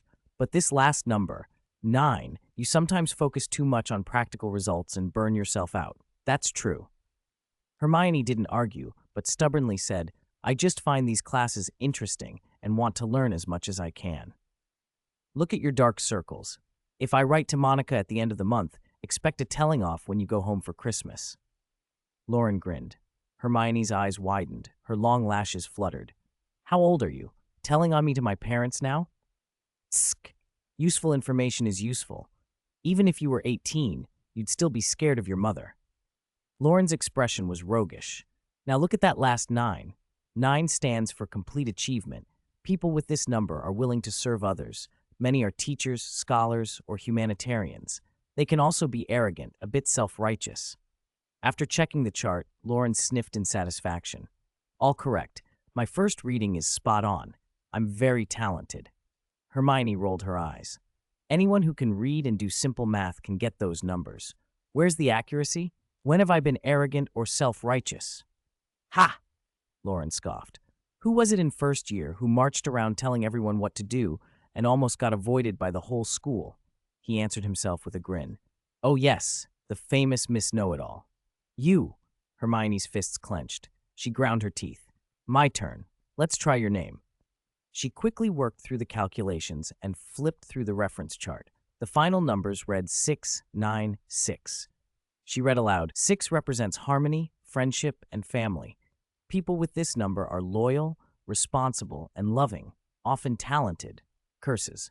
All compliments. The smug look on the boy opposite made Hermione angrier. She skipped ahead and raised her voice a little. People with this number like to gloat, enjoy gossip, and meddle in everything. Loren blinked. Is that so? I won't deny it. Hermione ground her teeth, stifled by the thought that she'd forgotten what a shameless person she was dealing with. Next number, soul number 9. It shows your desires and fears. You're controlling and afraid of things slipping out of your control. It seems so, infuriating. Soon it was the weekend. Brewing wolfsbane potion wasn't difficult in theory. The problem lay in the ingredients and the constant attention it required. Heat had to be adjusted in line with the moon and the weather. If a thunderstorm struck, the fire might have to be entirely extinguished until the rain passed. Moon phases, lightning, storms, underlying magical principles Loren couldn't yet fully explain. He was following the experience of predecessors. He'd simulated the process several times in the fantastic book Under Normal Weather and succeeded on his second attempt there, though the book couldn't verify the potion's efficacy. From Flamel's reaction, however, it was potent. September 1st, the first day of term, would be a full moon. The next full moon would fall near the end of the month. Wolfsbane needed to be given a week before the full moon, so it had to be brewed before the 23rd to leave enough time. After Friday dinner, while students were settling, Loren went down to Professor Snape's office in the dungeons. He pushed the door open. Snape was grating. Loren handed over a notebook with the detailed brewing process for the Wolfsbane potion, Rafflesia version. Professor Snape, Loren said, I've determined the steps. It's mainly a matter of adjusting stirring and heat from the base recipe, but I want to confirm the dosage. The amount of Rafflesia extract looks higher than optimal. I can't figure out how much to reduce. Could you take a look? Snape put his quill in the inkwell, took the notebook, and scanned it without lifting his head. Rafflesia is added to the base version. Even if it seems excessive, it won't have a large impact. Add it as you see fit. It will have an impact. On what? On the brew being difficult and the patient possibly not being able to take it. What could be undrinkable? Snape paused, frowning. Why did you add rue? Loren watched his expression, then answered, Rue calms and sedates gently. It can ease the discomfort from wolfsbane. Its magic is weak and slow, so it won't affect the potion's efficacy. Snape examined the notebook, unreadable as always. After a while, he said, The idea is feasible, but Rue's effect is too weak to matter. Add it or don't. As for the Rafflesia amount, you needn't change it. But my calculations show it's excessive. It should be reduced. Potions is not arithmancy. Snape looked up, voice flat. It's a practical discipline. Dosage adjustments should be guided by patient feedback, not self-righteous calculations. Do you mean clinical trials first, then experiment? Loren muttered. What did you say? Nothing. Potion development comes from making and adjusting as you go. No buried calculation can replace a single trial. Brewing is a magical ritual, like charms. If the magic doesn't take, you'll never know whether your formula or your technique was wrong. Snape rose and rooted through a shelf behind his desk, producing a copy of Smoking Cauldrons and Potion Testers. He handed it to Loren. Read this. It contains cases of wizards adjusting potion formulas. All right, once you brew it, send a sample to Professor Lupin a week before the full moon. Figure out a way to observe him yourself. Wait, what? Loren blinked. You want me to give Professor Lupin my potion directly, and I have to observe him myself? Does it matter? Snape glanced at him. He'll keep to the Shrieking Shack. Even if your potion fails, a werewolf won't cause trouble at Hogwarts. Loren felt cold sweat. Do you want me to send a note? I can get one from Dumbledore. No need. This isn't about a note. Snape waved a hand. There are 10 portions of ingredients in the locket on the cabinet by the door. Use them. Pay attention to brewing and the full moon. Wolfsbane has to be given a week in advance. Understood. After Loren left and the door closed, Snape picked up his quill and resumed grading, a small smile tugging at his mouth. He'd noticed Loren's talent in potions since first year. The first 2 years taught only the basics. True mastery required research and optimization. Wolfsbane was an ongoing decades-long project. That Loren had come up with a feasible approach so quickly confirmed Snape's judgment. The student might one day surpass him. Lupin was a minor amusement, a convenient test subject. If the potion improved, Snape would benefit. Ink flowed from Snape's quill, his annotations neat. Even the scratch of the quill gave him a small pleasure. Harry Potter's assignment, D. Terrible. By the time Loren returned to the Gryffindor common room, it was nearly lights out. A small band of third years clustered around Harry, who looked troubled.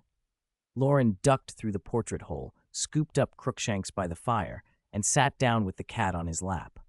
"What are you all doing up so late? Planning a night out or a pajama party?" he asked. Crookshanks let out a lazy meow and settled into a furry ginger cushion on Loren's knees. Harry sighed.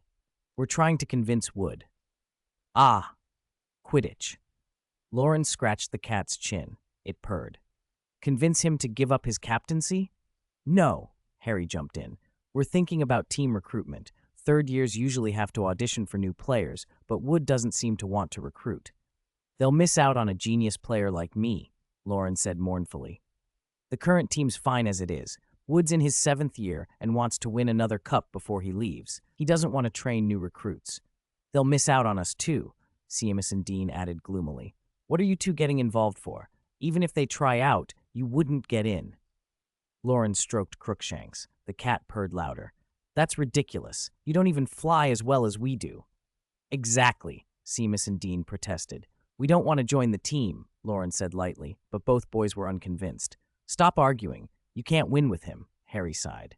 "Loren, any ideas?" Loren was absorbed in petting the cat. "What do the other players think?" "Katie, Alicia, George, and Fred don't care. Angelina wants to recruit, but she's not very forceful."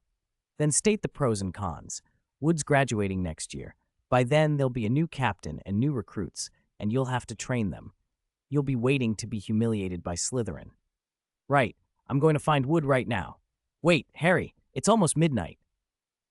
After the students stumbled upstairs to their dormitories and the common room candles extinguished, only the dim red embers glowed in the hearth.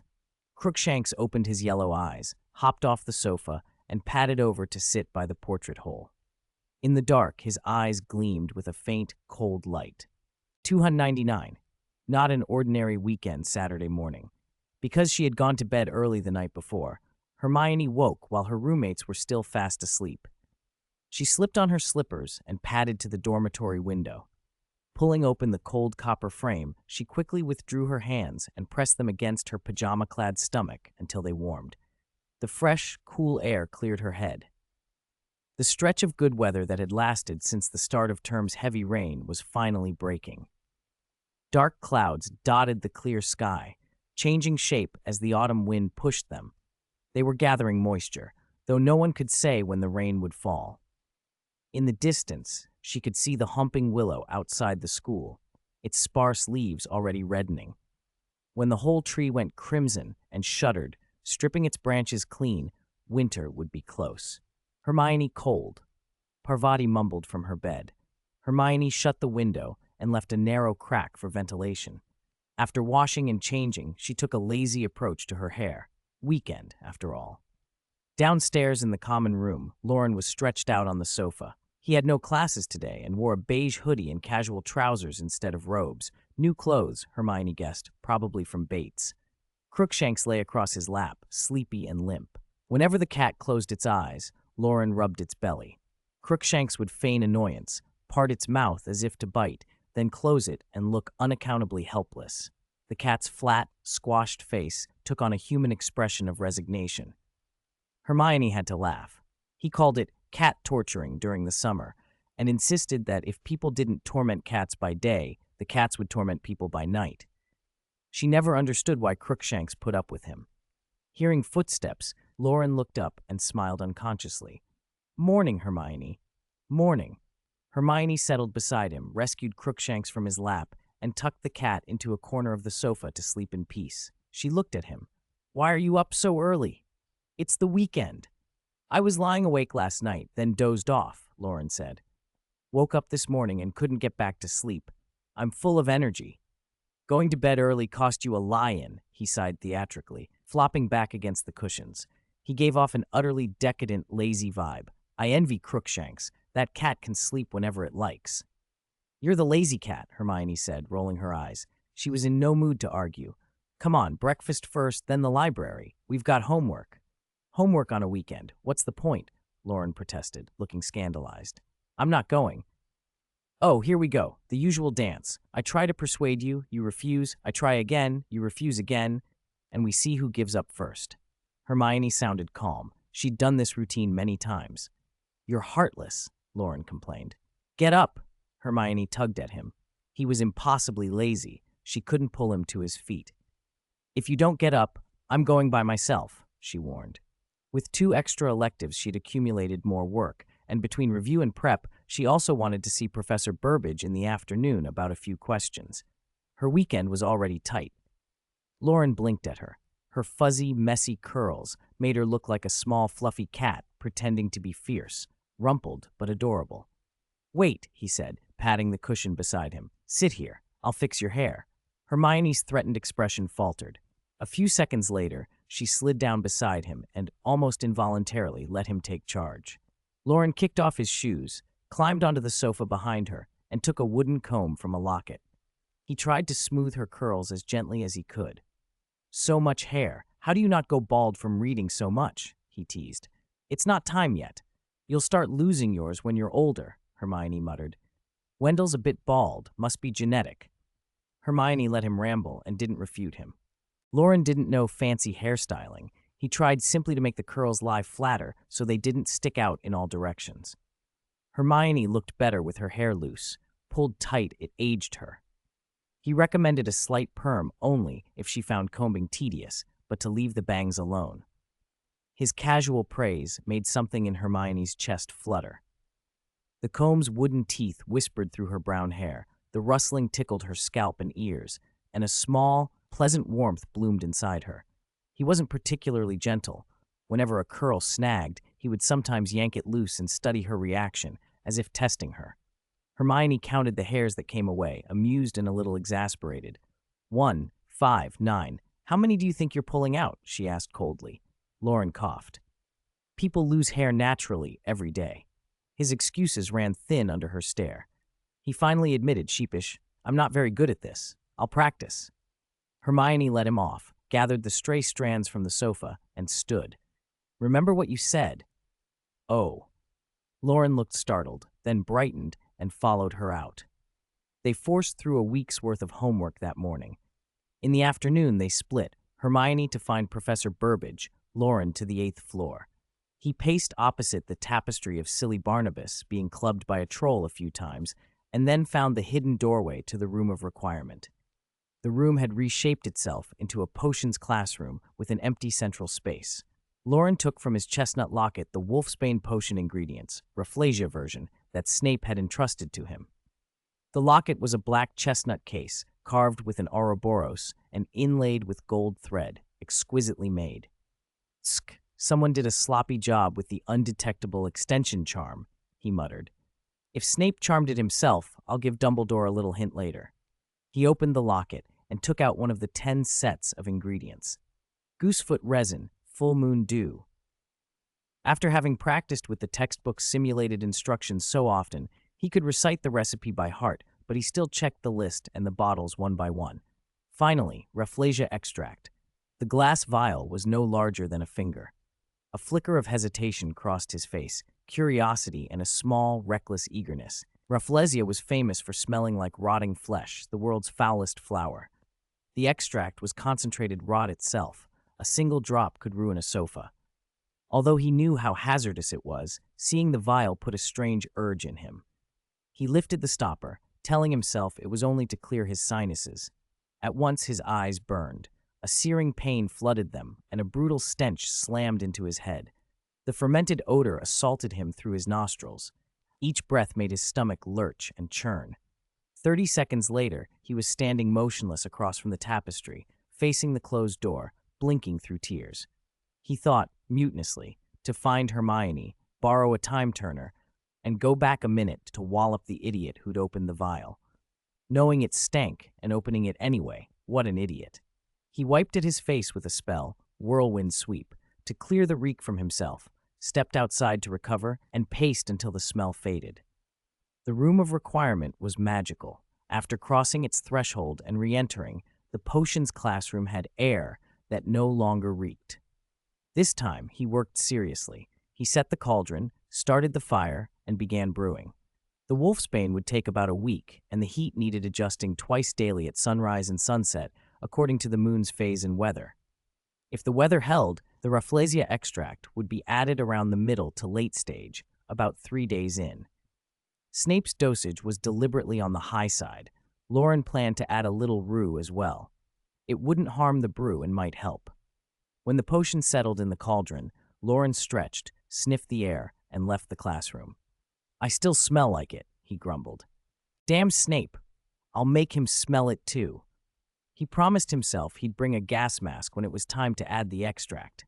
The fire spat under the cauldron. A few blackened embers clung to its belly and left sooty dust drifting up like the dark clouds gathering outside the castle. Back in the common room, silly Barnabas had stopped being clubbed. The troll in the tapestry was now dancing. Since he was already in the 8th floor hall, Loren decided to check the room of requirements storage, where generations hid things. He walked the required length and triggered the opening. The room that appeared was cathedral-sized, high windows slanting in light. Piles of hidden items towered like small mountains, broken furniture tottered in the paths between them.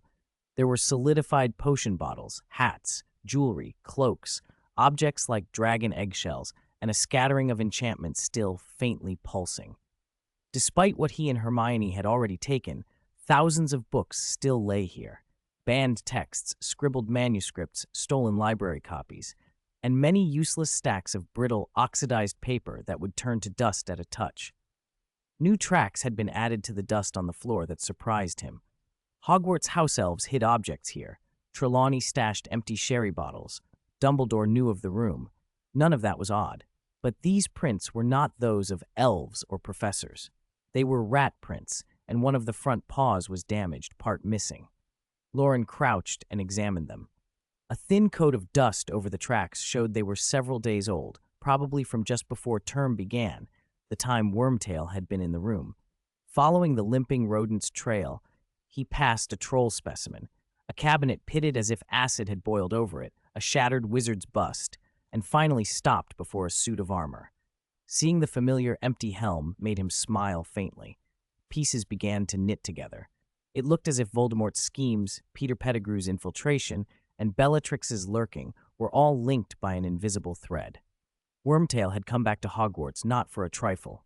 In his animagus rat form, he could slip about unnoticed. The item Voldemort sought, Rowena Ravenclaw's diadem, had been the aim. Possibly Wormtail had believed he could steal it. Perhaps Wormtail had been forced to act because of something Loren had done.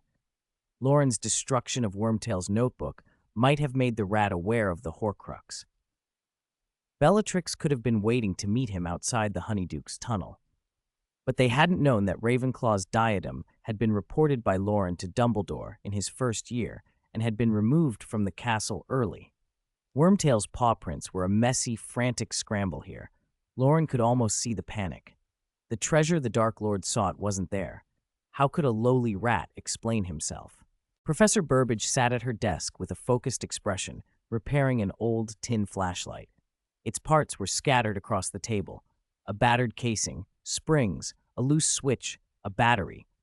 She wore a plain blue, flowered tweed coat. Her golden hair caught the light as she peered at the pieces.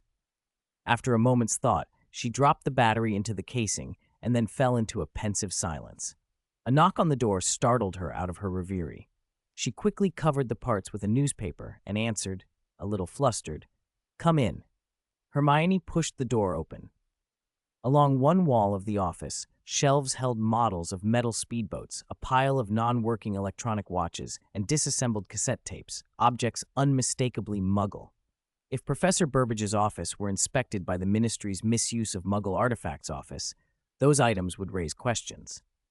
Hermione's first thought, though, was that judging by Mr. Weasley's behavior the last time she'd met him, Burbage and Weasley might be on friendly terms. "Good afternoon, Professor Burbage," Hermione said. "Good afternoon, Miss Granger." Burbage sighed softly, then lifted the paper to reveal the flashlight again. "I thought it was Professor McGonagall. If she walked in and saw me fiddling with Muggle things, she'd have a fit. You've come at a good time, Granger. Quickly, help me see how to put this together." Hermione looked at the scattered pieces and hesitated. She knew how to change a flashlight battery, but she wasn't sure she could reassemble one that had been taken apart so thoroughly. She asked tentatively, "Couldn't you just use a reparo charm, Professor?" "Reparo is possible," Burbage agreed, "but I'd rather do it myself." She glanced at the parts with a small smile. "After all, I took it apart." "Most flashlights come with instructions," Hermione suggested. "If there was no manual, you could repair it with magic, then take it apart and put it back together a few times. You'd learn how it goes." "There wasn't a manual," Burbage said. "I bought this in Nocturne Alley." She sounded almost pleased. "And using magic would spoil it. If I'm to understand Muggles, I want to experience their tools properly." Hermione stared. Muggle goods and dark artifacts sold in the same place. She'd never thought about that, but it made a worrying kind of sense.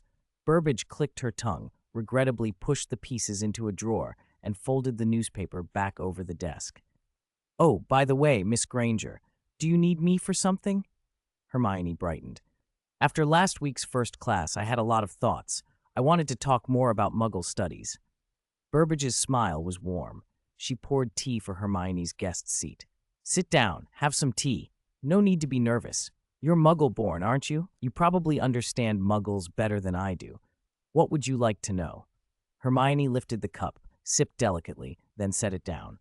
"Don't say I know more than you, Professor. I want to understand how Muggle society and the magical world influence one another." Burbage leaned forward, interested. "Oh, how do you mean?" Hermione adopted a serious tone. "Take transportation, for example. For a long time, Muggle transport was primitive. Carriages, carts, and wizards used magical creatures. Later, Muggles developed buses and trains. Wizards have the night bus, and of course the Hogwarts Express. Magic has obviously shaped events recorded in history and religion, but since the Industrial Revolution, Muggle inventions have begun to affect wizarding life more and more. I wondered whether Muggle society might be exerting a deeper influence on the magical world."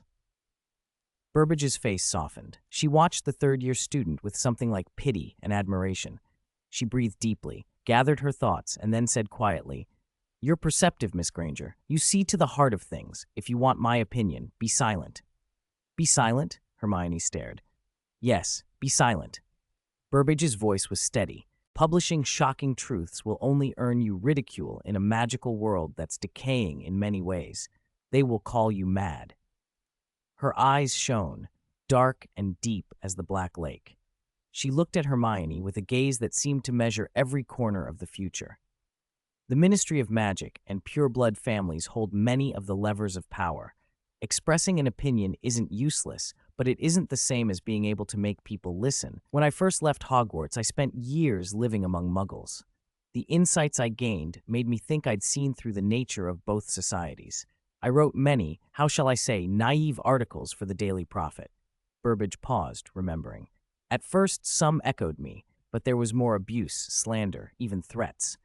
The Daily Prophet enjoyed the publicity and kept printing my pieces. I argued with pure-blood advocates for years and thought I might change things. In the end, nothing changed. When I stepped back to try doing something constructive, I found myself locked outside an invisible door.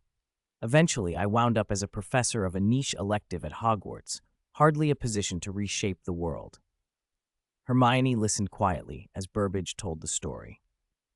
The teacup in her hand rippled from time to time. She recognized Burbage's views: equality between Muggles and wizards, the acceptability of Muggle and wizard marriages, the need for mutual understanding. "It took me a long time to realize my articles were a joke to them," Burbage went on, pouring herself a small cup of tea. "When I finally decided to do real work, I found myself marginalized. So I advise you, keep your counsel for now. When you have the power to make them listen instead of laugh, then speak." "Muggle studies isn't insignificant," Hermione protested softly. She pressed her lips together, thinking, then asked, "Do you think there will be a war between Muggles and wizards, or can we develop peacefully together? The magical world looks complicated. There are professors close to Muggles, like Headmaster Dumbledore and Professor McGonagall, and then there's Snape." A teacup clicked on the wooden table. Burbage shook her head with a wry smile. "Severus is not the sort of man who clings to pure-blood ideology and despises Muggles. On the contrary, he and I are friends. We get on quite well." Hermione's eyes widened. The idea that the Slytherin head was not a pure-blood supremacist would surprise many. Burbage refilled her cup and took small sips as she spoke. In fact, most of the professors at Hogwarts these last years aren't advocates of pure-blood beliefs. I suspect that's part of the standards Albus uses when hiring. As for your question, she added with a faint sigh, no one knows the future. In 1945, Albus defeated Grindelwald, and many thought he would lead the magical world toward closer ties with Muggles. It didn't unfold that way. Later, the Second Dark Lord rose, the Wizarding War followed. Many escaped justice, ambitious families schemed in the shadows. There are always forces moving against harmony. "An uncertain future," Hermione murmured. For the next hour, they talked about everything from sweets and snacks to the ministry and the royal cabinet, small and large topics alike. The conversation grew comfortable, full of ideas and examples. Dusk fell and the office's candles lit themselves. Burbage reached for the teapot to pour more tea and found nothing came from the spout. She set it down with a rueful smile. "Miss Granger." "With what you already know, Muggle Studies class won't teach you much. A lot of the course is common knowledge to you. I suggest you drop it." Hermione opened her mouth to argue, but Burbage held up a hand. "It's only a suggestion. Whether you keep the class or not, you're always welcome to come and talk." Hermione pressed her lips together, then shook her head. "Thank you, Professor. I appreciate it, but I want to try." At dinner that evening, Hermione and Loren arrived a little late to the Great Hall. Weekend fare wasn't unlimited, so choices were sparse. They took their plates and sat near the end of the Gryffindor table. Both seemed distracted. For a while, they ate in silence. Loren, however, was never as focused as a good meal. The moment a roast chicken leg hit his mouth, he brightened and began to devour it with enthusiasm. Hermione nibbled her croissant in small, methodical bites. Loren, after a time, pushed the croissant he disliked onto Hermione's plate and took a roast leg for himself. Hermione could not hold back. "Do you think I'm blind?" she said sharply, eyes on the pile of croissants now on her plate and the last roasted leg in his hand. "I'm helping you," Loren protested, self-righteous. "I thought you liked croissants and didn't like roast chicken." "Well, what a coincidence," Hermione sneered. "I don't like croissants either. Eat them all." "I can't eat any more," Loren declared loudly. "Then I'll force-feed them to you," he added, and reached for a croissant. Hermione put her hand on his shoulder and grabbed a croissant with her other hand. Loren looked flustered and quickly changed the subject. "Let's drop the croissant argument. I have something to tell you." Hermione stayed stern but listened. Loren's face turned serious. "It's about Pettigrew. I found traces of him this afternoon." Hermione froze. She had been half expecting him to try to distract her, but at once she was fully attentive. Loren relayed what he'd found in the room of requirement that afternoon. Small paw prints, the front paws the right shape. Hermione studied him. Even as he maintained a casual expression, she could see the telltale signs of him not wanting to be pressed. He tried to look unconcerned, but who could truly be indifferent where Pettigrew was concerned? Hermione felt her heart give a small hop. She didn't want to accuse him openly, nor did she want to run to Dumbledore with a nervous theory. Instead, she pushed half the croissants back onto Loren's plate and took back 2 roast chicken legs. Biting into one, she tasted the cold, slightly greasy skin and asked calmly, "Do you have a way to catch him?" Loren grinned. "George and Fred have a Marauders map. It shows people's names and can track them around the castle." Hermione set her chicken bones on another plate and wiped her mouth. They'd check it often. Pettigrew's name would stand out to a Weasley. School's been going for 2 weeks. If they haven't found him, that rat may have concealed his name by magic. "I thought of that." Loren picked up a croissant and chewed slowly. "If the Marauders map doesn't work, I can make some sneakoscopes to find the hiding rat." "Sneakoscopes?" Hermione asked. Loren explained, "Sneakoscopes are common alarm devices used by wizards to detect suspicious activity or dark presence. Most are transparent and top-shaped, but they come in other forms, button-shaped, hat-shaped, even sock-shaped, customized for different situations. When a suspicious person is nearby, a sneakoscope will glow, heat up, and emit a piercing alarm. The sound can be customized."